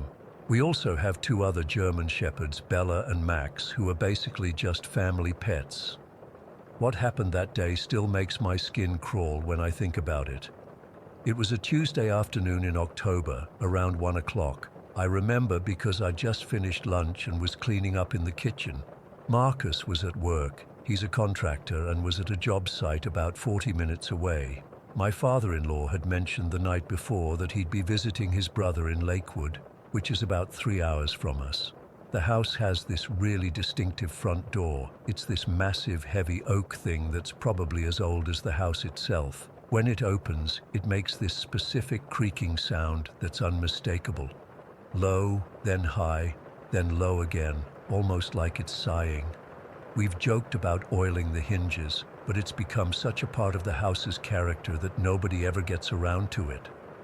I was loading the dishwasher when I heard it, that exact familiar creak. Rex was lying at my feet as he usually does when I'm in the kitchen. The second that door creaked, his head shot up, his ears went straight up, eyes bulging, and he made this sound I'd never heard from him before. Not a growl or a bark, but this high-pitched whimper that sent chills down my spine. I immediately froze. Rex stood up, the fur along his spine rising, but instead of moving toward the sound like he normally would if someone entered, he backed away until he was pressing against my legs. He was trembling. My 70-pound fearless service dog was literally shaking with fear. "Hello?" I called out. No answer. That's when I heard the footsteps. Heavy, deliberate steps moving from the entryway into the living room. The sound was unmistakable. Our floors are original hardwood, and they have a particular sound when you walk on them. These weren't the rushed steps of someone trying to sneak around. They were normal, casual footsteps, like someone who lived there coming home. Bella and Max, who had been napping in the living room, did what they always do when someone comes home. They ran to the back of the house and out through their doggy door into the yard. They always circle around to greet whoever's arrived at the back door. I could see them through the kitchen window, trotting around the side of the house, tails wagging expectantly. But Rex wouldn't move. He stayed pressed against me, trembling harder now. I was terrified. My phone was in the living room, where the footsteps were. I had no weapon, nothing to defend myself with except a kitchen knife, which I grabbed from the block on the counter. The footsteps continued through the living room, then into the dining room, which connects to the kitchen. I braced myself, knife in hand, expecting to confront an intruder at any second. But no one appeared. The footsteps stopped at the dining room, and for what felt like an eternity, there was just silence. Then they started again, moving back toward the living room. I could see Bella and Max outside now, approaching the back door, expecting someone to let them in or greet them. They looked confused, moving back and forth, sniffing the air, their excitement turning to confusion when no one appeared. I don't know what made me do it, but I called out again, louder this time. "Who's there? I've called the police!" The footsteps paused for just a moment, then continued, unconcerned. They moved throughout the first floor of the house, living room, hallway, dining room, back to the entryway, for about 15 minutes. Rex never left my side, never stopped trembling. At one point, he urinated right there on the floor, something he hadn't done since he was a puppy being trained. My perfectly trained service dog was so terrified he lost control of his bladder. Then, as suddenly as they'd started, the footsteps stopped, not with the sound of the front door opening and closing, not with any indication that whoever had been walking around had left. They just stopped. I stayed in the kitchen for another 20 minutes, too scared to move. Rex gradually began to calm down, though he remained unusually alert and anxious. Bella and Max eventually gave up their vigil at the back door and came back inside, acting completely normal, as if nothing unusual had happened. When I finally worked up the courage to check the rest of the house, knife still in hand and Rex reluctantly following, I found nothing. No doors or windows open, nothing disturbed or missing. It was as if no one had been there at all. Marcus got home around 2:30. He found me sitting at the kitchen table, still shaken, with Rex pressed against my leg. I'd cleaned up the urine but hadn't been able to bring myself to leave the kitchen much beyond my quick check of the house. "What happened?" he asked, immediately noticing something was wrong.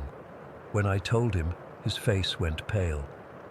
He immediately called his dad, who confirmed what I already knew. He was 3 hours away visiting his brother. He hadn't been home since early that morning. Marcus and I searched the entire house again, top to bottom, every closet, every possible hiding place. Nothing. No sign anyone had been there. The doors were all locked from the inside. The windows were secure. That evening, as we sat in the living room trying to make sense of what had happened, Marcus's dad called back. After talking with Marcus about what I'd experienced, he said something that made my blood run cold. "It might have been your mother," he told Marcus. "The way Rex reacted, animals can sense things we can't." Marcus's mother had died in this house 16 years ago. She'd had a sudden heart attack in the living room. Marcus rarely talked about it, but I knew it had been devastating for him and his dad. "Why would she come back now?" Marcus asked, his voice barely above a whisper. There was a long pause before his dad responded. "Did you and Emma have that fight last night?" I felt a chill run through me. Marcus and I had had a terrible argument the night before, the worst in our marriage. It had been about whether to move out and get our own place. I'd been pushing for it, feeling like we needed our own space, while Marcus was resistant to leaving his childhood home and his father. We'd gone to bed angry, barely speaking to each other that morning before he left for work. "You think Mom came back because of that?" Marcus asked, his voice shaking slightly. "She always hated conflict," his dad said simply. "Maybe she's worried about you too." I don't know if I believe that explanation. I've always been somewhat open to the idea of the supernatural, but my mind automatically searches for logical explanations. Could someone have broken in with a key we didn't know about? But how did they leave without opening any doors? Was it the wind creating sounds that my frightened mind interpreted as footsteps? But that wouldn't explain Rex's unprecedented terror, or the clear, unmistakable sound of our distinctive front door. It's been 3 months since it happened. We're still in the house. Marcus and I worked through our disagreement, compromising on staying for another year while saving for our own place. His dad seems pleased about this resolution. Nothing like that day has happened again, but Rex still gets anxious in certain parts of the house, particularly the living room and entryway. He'll avoid those areas unless I'm with him, and even then he stays unusually close to me. I still think about those footsteps sometimes, moving through our empty house while my fearless dog trembled against me. I've tried to convince myself there's a rational explanation, but deep down, I know there isn't. Whatever or whoever was in our house that day wasn't something of this world, and the thought of being alone in this house still terrifies me. I don't know if it was Marcus's mother checking in on us after our fight or something else entirely. All I know is that I've never seen Rex or any dog react with such pure primal fear. And if something can scare a dog that badly, what does that mean for the rest of us who can't sense what they can? Story 19.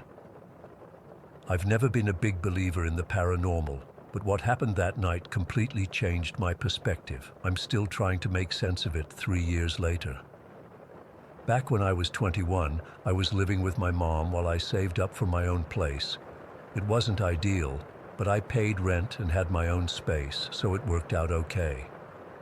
My mom had planned this 2-week trip to Europe with her friends, something she'd been looking forward to for months, and I was actually excited to have the house to myself for a while. The night before she left, I invited my best friend Kyle over to stay the night while she was gone. We'd both had our fair share of weird experiences in the past, and neither of us was particularly keen on sleeping alone in an empty house.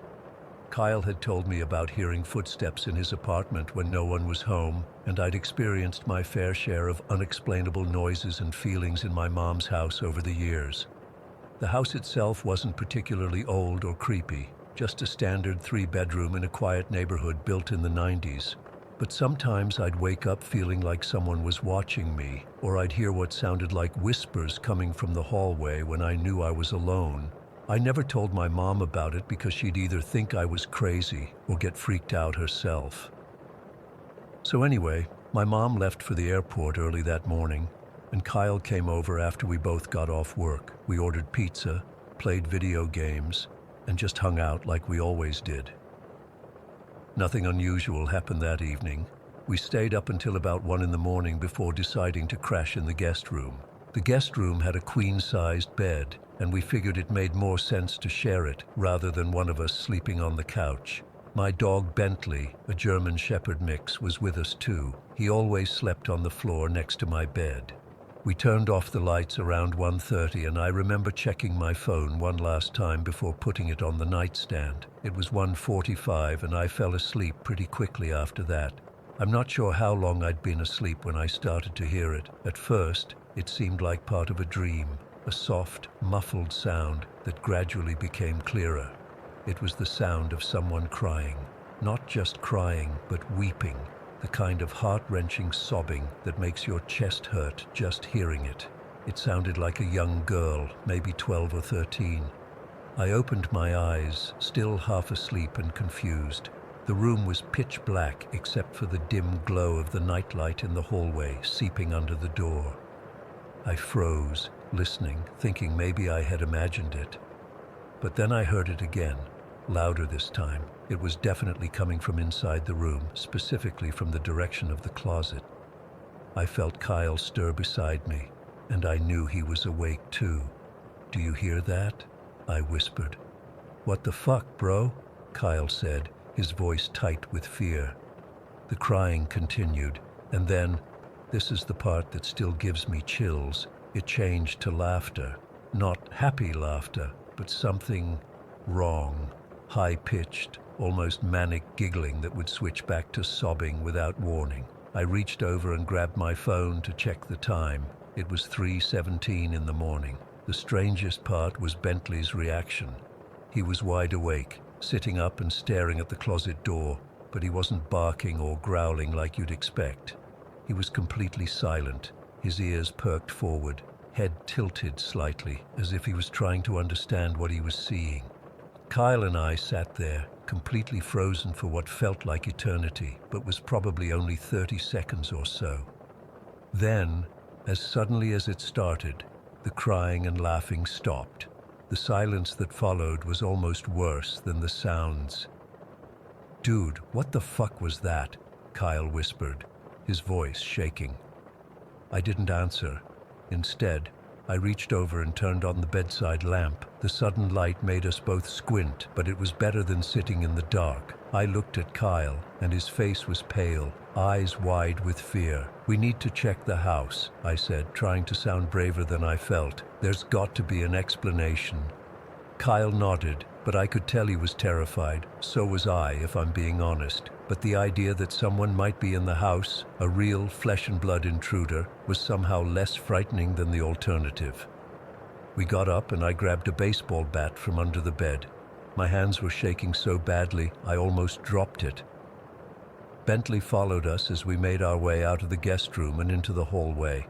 We checked every room, turning on all the lights as we went. My mom's bedroom was empty, the bathroom was empty, the spare closet in the hall was empty, the kitchen, living room, dining room, all empty. We even checked the basement and the attic, places I absolutely did not want to go at 3 in the morning after what we'd just heard. But we found nothing, no signs of forced entry, no open windows, no indication that anyone had been in the house besides us. When we finally made our way back to the guest room, I steeled myself before opening the closet door. I'm not sure what I expected to find, maybe a speaker someone had planted as a prank or some kind of explanation that would make sense. But there was nothing unusual in there, just some old coats, shoes, and storage boxes. "I don't understand," I said, running my hands through my hair. "We both heard it, right? I'm not going crazy." "We definitely both heard it," Kyle confirmed, looking around nervously. "And Bentley heard it too. He was staring right at the closet." Speaking of Bentley, he was acting strange now. He kept pacing around the room, whining softly and looking at the closet, then at us, as if trying to communicate something. We sat on the edge of the bed, trying to process what had happened. Neither of us wanted to turn off the lights, and there was no way in hell we were going back to sleep. "Let's just get out of here," Kyle suggested after a few minutes of tense silence. "We have to be at work at 7 anyway. We can just go to Walmart or something and hang out until then." It seemed like a good plan to me. Anything to get out of that house. We quickly got dressed in our work clothes, grabbed our phones and wallets, and headed out to my car. I made sure to bring Bentley with us. No way was I leaving him alone in that house. The drive to Walmart was silent, except for Bentley's occasional whining from the back seat. I kept checking the rearview mirror, half expecting to see someone or something following us. The 24-hour Walmart was nearly empty at 4 in the morning. Just a few night shift employees stocking shelves and one tired-looking cashier.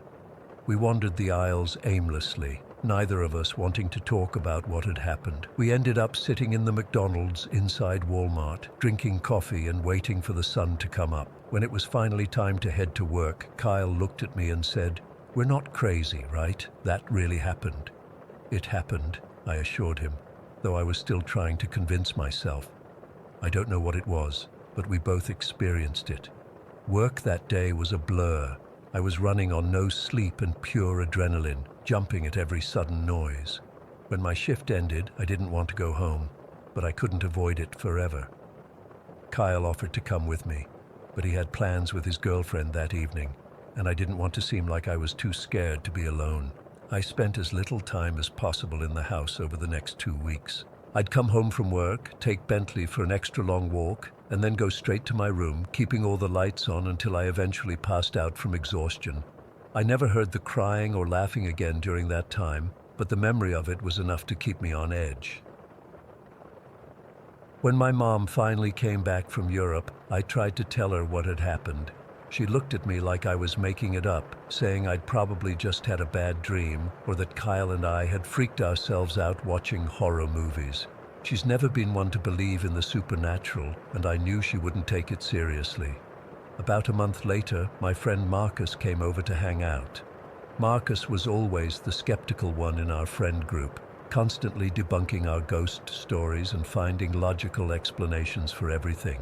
He stayed until around 1 in the morning, and I walked him to the door when he was leaving. He texted me about 15 minutes later.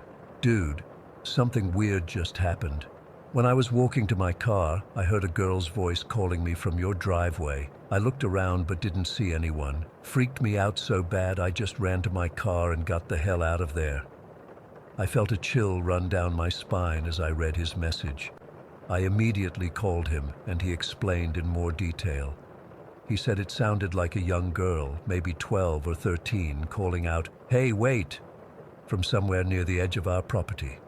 When he looked, there was no one there, but he felt like someone was watching him. I couldn't help but wonder if it was the same, whatever, that Kyle and I had experienced that night. The same ghostly girl trying to make contact. I never told Marcus about our experience. I didn't want to influence his perception of what happened to him. I moved out of my mom's house about 6 months later, having finally saved enough for my own place. I've never experienced anything like that night again, and honestly, I hope I never do. Kyle and I still talk about it sometimes, trying to make sense of what we heard. We've researched the history of the house and the land it was built on, but found nothing that would explain a young girl's ghost. I don't know if I believe in ghosts or demons or whatever you want to call them.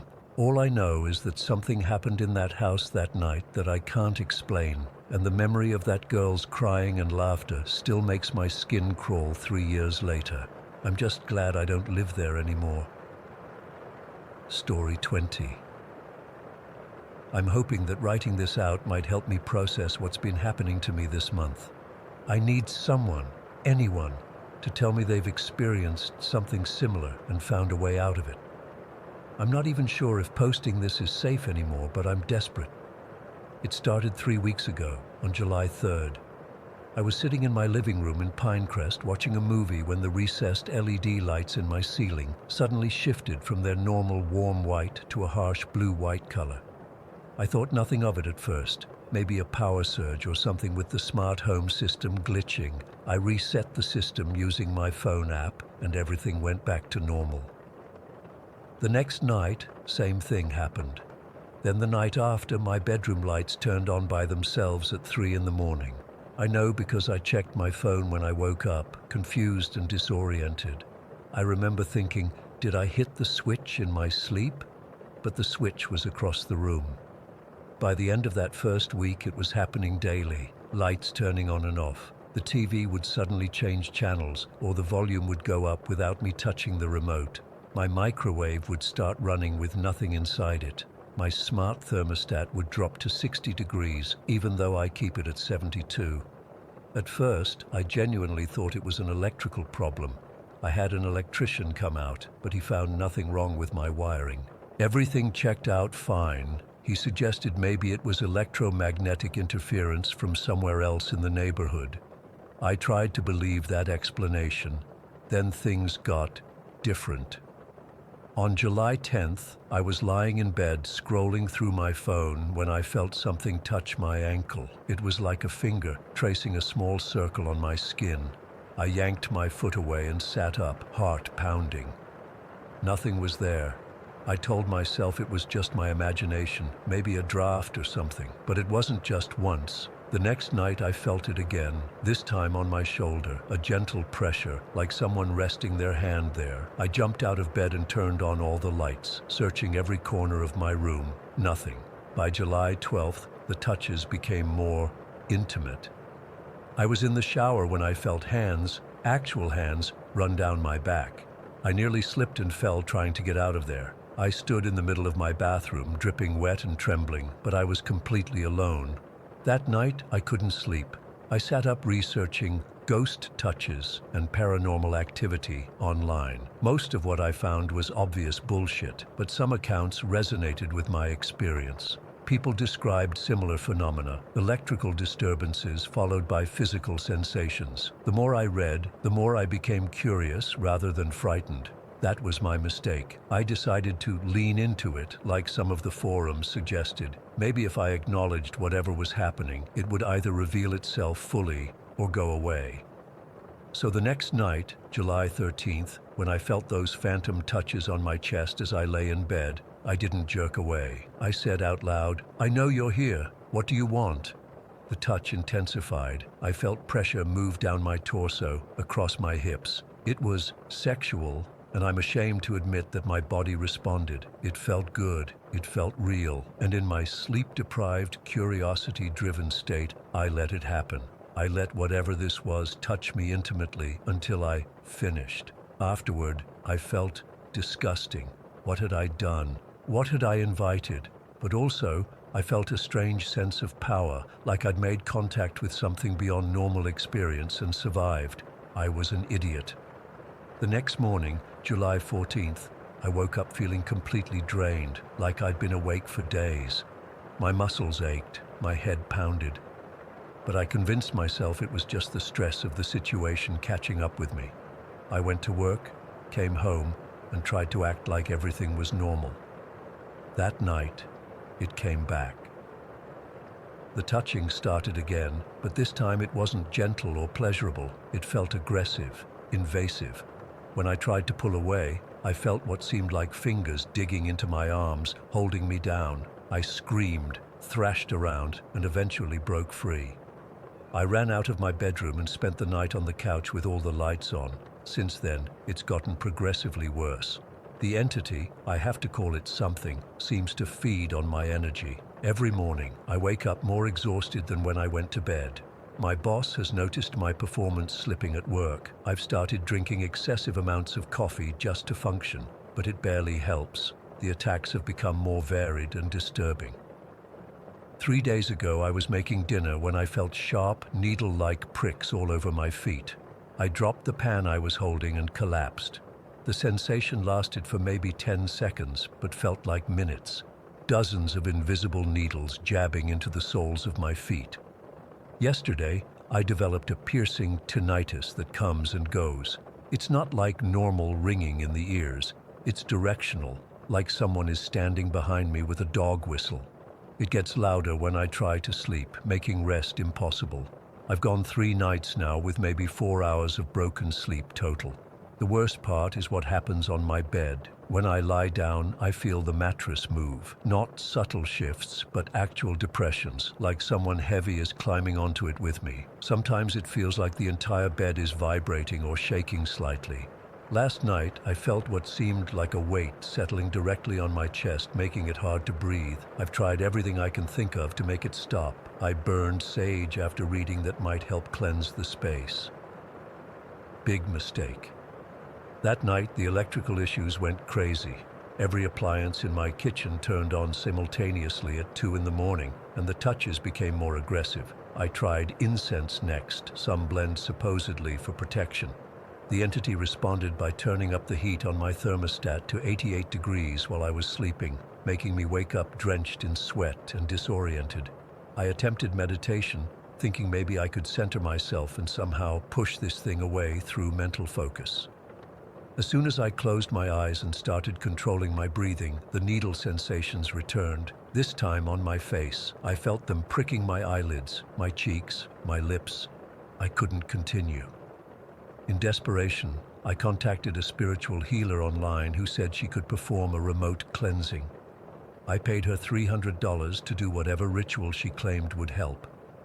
During the exact hour she said she would be working on my case, the power in my entire house went out. Just my house. The neighbors' lights were still on. When the power returned 30 minutes later, my TV turned on by itself, volume at maximum, tuned to static. I'm writing this now at a coffee shop because I can't stand to be in my house alone anymore, but I know I have to go back there tonight. I have nowhere else to go. No family nearby.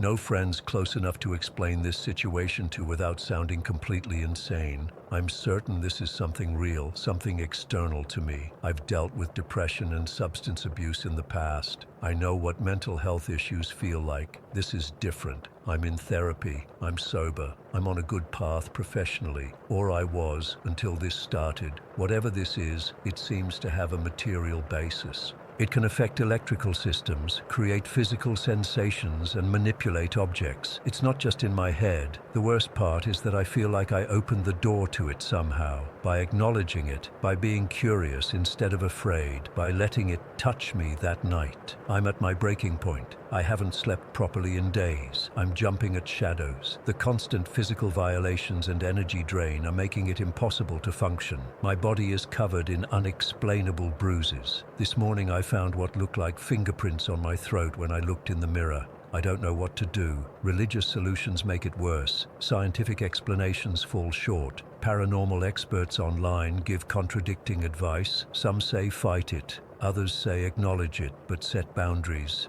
Others say ignore it completely. All I know is that it's gotten stronger since it first appeared, and I'm getting weaker.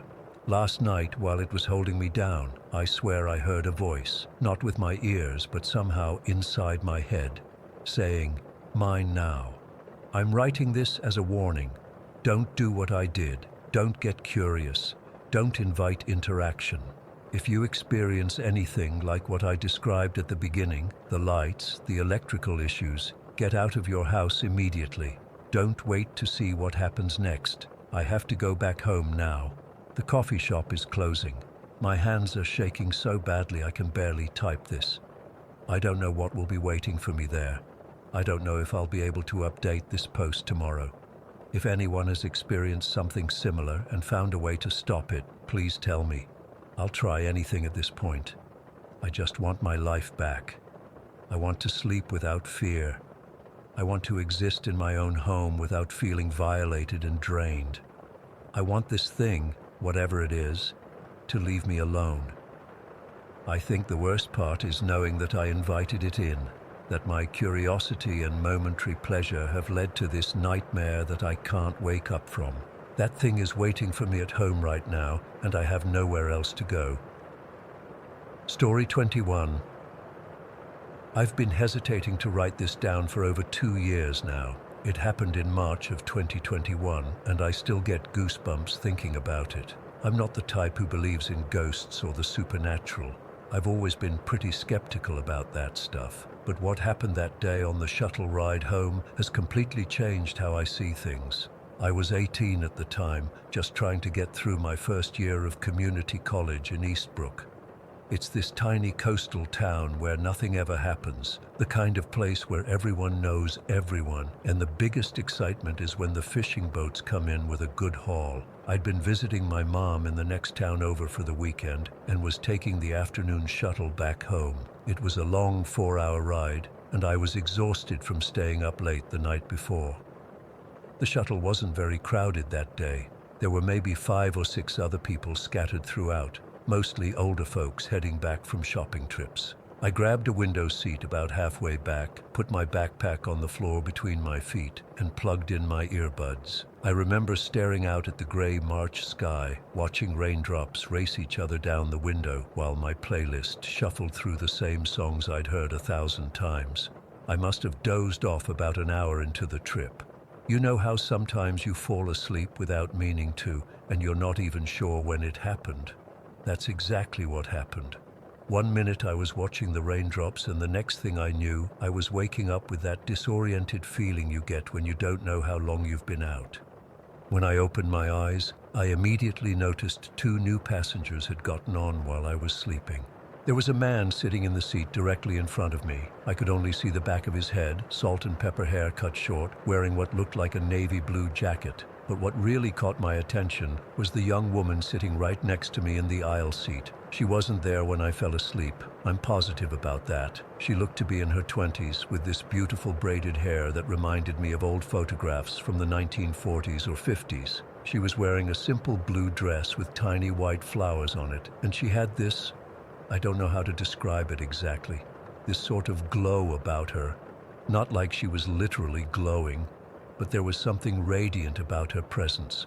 The weirdest part was that she was looking right at me with this warm smile, like she'd been waiting for me to wake up. Not in a creepy way, it felt comforting somehow. "Young lady, do you know who I am?" she asked in a soft voice. I remember feeling confused, but not scared. There was something so familiar about her face, but I couldn't place it.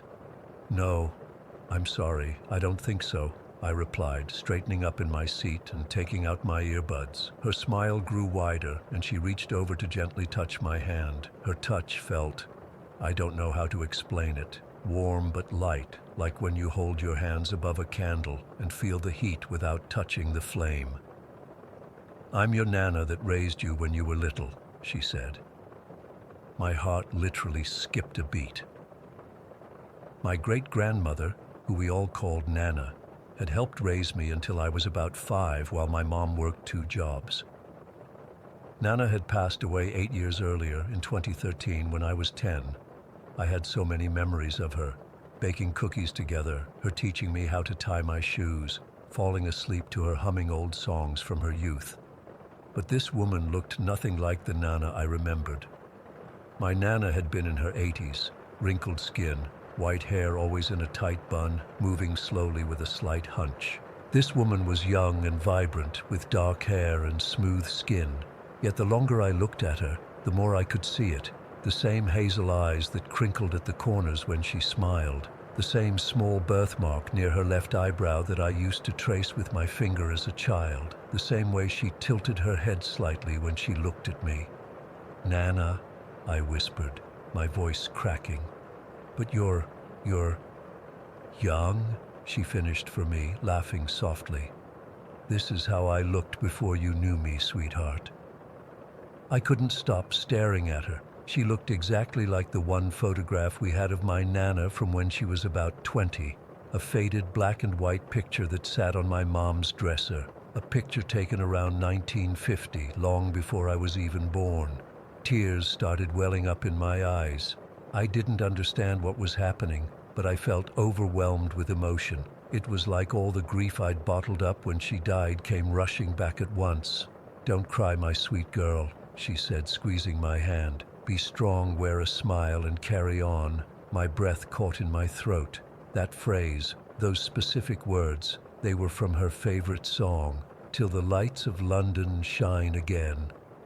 It was this old World War II song she used to quote all the time, especially when saying goodbye to family.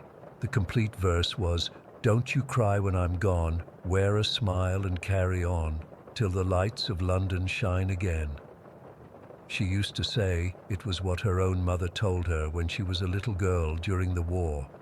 No one outside our family would know that phrase or what it meant to us. My hands started shaking. How is this possible? I asked, my voice barely audible over the rumble of the shuttle's engine. Are you really here? She looked at me with such tenderness. Does it matter how, sweetheart? I'm here now. We sat in silence for a few moments. I had so many questions, but couldn't form the words to ask them. I just stared at her, trying to memorize every detail of her face. The face I never got to see in real life, only in that faded photograph. You've grown into such a beautiful young woman, she said finally. I've been watching over you. I know things have been hard since I left. She wasn't wrong. After Nana died, Mom struggled even more with working and raising me alone. I had to grow up fast, taking on more responsibilities at home while trying to keep my grades up. There were nights I'd cry myself to sleep, wishing Nana was still there to make everything better like she always had. I miss you so much, I told her, the tears now flowing freely down my cheeks. Nothing's been the same since you left. I know, my darling, she said, but you've been so brave, so strong. Your mom is proud of you. I'm proud of you. The shuttle began to slow down, and I realized we were approaching a stop. I panicked, not wanting this moment to end. There was still so much I wanted to say, so many questions I needed answered. The man in front of us stood up as the shuttle came to a complete stop. He turned slightly, and I caught a glimpse of his profile. Strong jaw, kind eyes. He nodded at my Nana, and she nodded back, like they knew each other. He walked down the aisle and off the bus without looking back. My Nana stood up too, smoothing down her dress. I have to go now, she said. Take care of yourself. No, please don't go, I begged, grabbing her hand. Can't you stay a little longer? She leaned down and kissed the top of my head, just like she used to do when I was little. You'll be all right, my sweet girl. Remember what I told you. Wear a smile and carry on, I whispered. She smiled one last time and walked down the aisle. I watched as she stepped off the shuttle, expecting her to turn and wave, but she didn't. The doors closed, and the shuttle started moving again. I pressed my face against the window, trying to catch a glimpse of her at the stop, but there was no one there. No young woman in a blue dress, no man with salt and pepper hair. The stop was completely empty, as if no one had gotten off at all. I sat back in my seat, my mind racing. Had I dreamed the whole thing? But it felt so real.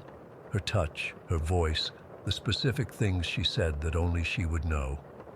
I looked down at my hand where she had touched me and could still feel the warmth lingering on my skin.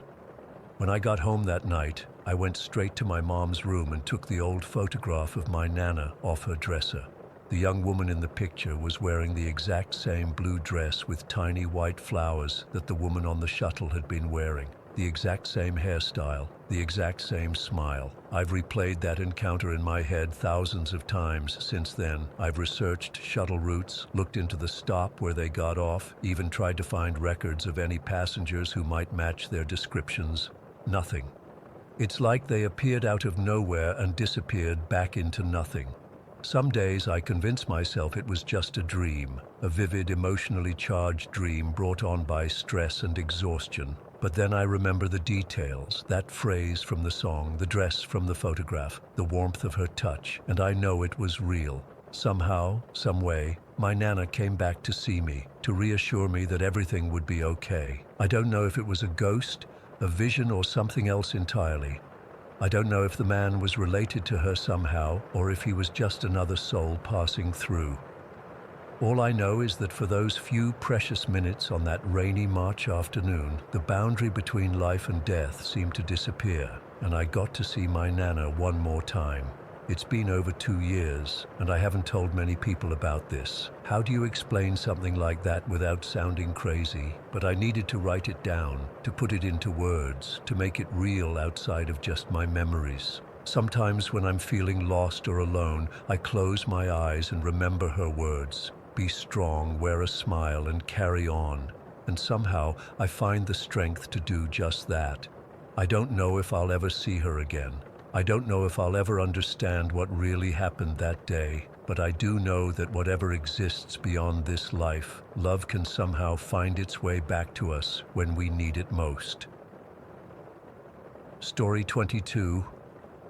I don't even know why I'm writing this, maybe just to see if anyone else has experienced something similar or if I'm completely losing my mind. I've never told this story to anyone outside my family. I'm 17 now, but this has been happening since I can remember. I was born in Addison Heights, Virginia, but my mom came from Ethiopia when she was 22. She always told me stories about her homeland, the good ones about the beautiful mountains and the amazing food, but also the darker ones, the ones about what follows our family. Mom says it started with her grandmother, then passed to her mother, then to her, and now to me. Whatever it is, it gets stronger with each generation. I've heard my mom screaming in her sleep more times than I can count. When I was little, I thought all moms did that. The first time I remember experiencing it myself was when I was around 5. I was playing in my room when I felt like someone was watching me. The air got heavy, like right before a storm, but inside our house. I looked toward my mom's closet and saw something move inside. Not like clothes shifting, like something alive, something that shouldn't be there. I ran to my mom, crying. She tried to calm me down, said it was just shadows, but I could tell from her face she knew it wasn't. She took me to the bathroom to splash some cold water on my face. And that's when I saw it in the mirror behind us. A tall, unnaturally skinny figure, completely black like it was made of shadows, with these huge red eyes. It was reaching for me with these long, bony fingers. I screamed so loud our neighbor called the police. Mom just told them I had a nightmare, but we both knew I was wide awake. After that, the episodes started happening more frequently. I'd wake up feeling like something heavy was sitting on my chest. I couldn't move, couldn't scream, could barely breathe. And always, there was whispering, right in my ear, so close I could feel cold breath on my skin. Words I couldn't understand, except for one phrase that came through clearly. Let me in. Mom says she experienced the same thing growing up in Ethiopia. She told me about waking up paralyzed night after night, seeing shadows with red eyes moving around her room. Her mother had it too, and her grandmother before that. According to my grandmother, our family angered a powerful sorcerer generations ago. He cursed our bloodline, saying a demon would follow the women in our family forever. I used to think it was just stories to explain sleep paralysis or night terrors. Plenty of people have those, right? But then things started happening that I couldn't explain away. When I was 12, I went through a really bad period of depression. It was like all the joy was sucked out of my life. I stopped eating, barely slept, my grades tanked. My mom took me to doctors, therapists, even put me on medication, but nothing helped. Looking back, I think that's when whatever this thing is really dug its claws into me. During that time, the dreams intensified. I'd see the same shadowy figure, but now it would speak to me for hours. It would tell me that I was worthless, that no one loved me, that I should hurt myself. The worst part?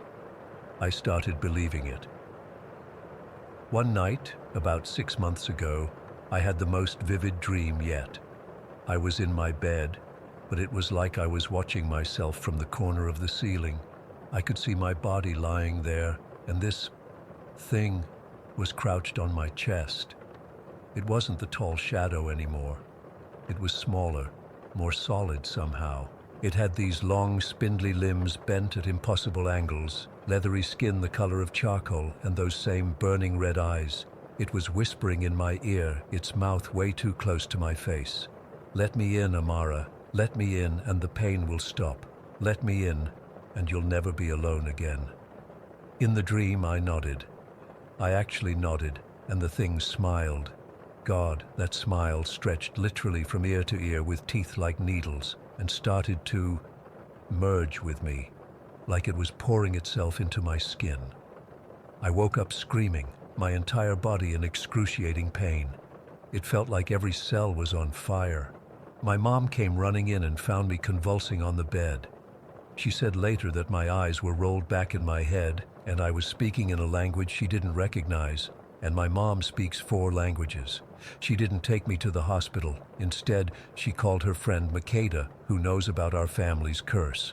Makeda came over immediately, even though it was like 3 in the morning. They performed some kind of ritual over me, burning herbs, chanting prayers, sprinkling holy water. I don't remember much of it. I was still half in that nightmare state, but I do remember the pain suddenly stopping, like someone had flipped a switch. After that night, my mom finally told me everything. She'd been trying to protect me by keeping the full truth hidden, but now she realized I needed to know what we're up against. According to my mom, the night after I was born, she had a terrifying dream. She saw a demonic figure crawling over her body to reach me in my crib. It touched my face and whispered something to me, then turned to her and said, "This one is special. This one will let me in." Mom says that's why she's been so protective of me, why we have crucifixes in every room of our house, why she makes me wear this Ethiopian cross necklace that I'm never ever allowed to take off, why we go to church every single Sunday without fail. But the thing is, none of it seems to be working anymore. Last summer, Makeda actually traveled to Sudan to meet with some spiritual advisors there. Apparently, there are people who specialize in generational curses like ours.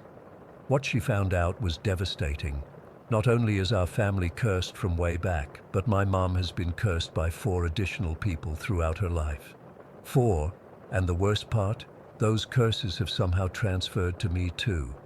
The advisors told Makeda that the entity following our family has grown stronger because it's been feeding off our fear for generations.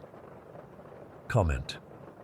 I stopped myself from continuing with details of a ritual she's planning to undertake because I realized I was approaching the issue like a story with a tidy resolution in sight, rather than an ongoing account someone would share when still actively experiencing the situation. 3 weeks ago, I hit rock bottom. I was in my room doing homework when suddenly all the lights flickered. My computer shut off. My phone died instantly, despite being at 80% charge. The temperature dropped so fast I could see my breath. Then I smelled it, like sulfur and rotting meat, the same smell that always comes before an episode. I tried to run to my mom's room, but my legs wouldn't move. It was like they were made of concrete. I opened my mouth to scream, but no sound came out. And then I saw it forming in the corner of my room, starting as a dark mist but slowly taking shape. Those impossible limbs, that too wide mouth. It spoke, but not in whispers this time. Its voice was like gravel being crushed, but I understood every word. "Your mother can't save you, Amara. The rituals won't work. The prayers are useless. You belong to me. You have always belonged to me." I managed to shake my head, and it laughed, a sound like bones breaking. "You think you have a choice? Look at your arm." I looked down at my left arm and nearly passed out. There was a handprint forming on my skin, a dark, bruise-like mark with long fingers wrapping around my forearm. It burned like it was being branded into me. "Every generation, I get closer," it said. "Your great-grandmother saw me. Your grandmother felt me. Your mother heard me. But you, Amara, you will know me." Somehow I found my voice. "Why us? What did we do?" The thing moved closer, its face inches from mine. "Blood debt. Your ancestor stole something precious from me. I take payment in souls." Just then, my mom burst into the room, throwing open the door so hard it cracked the wall. She was holding her Bible and a small leather pouch of something.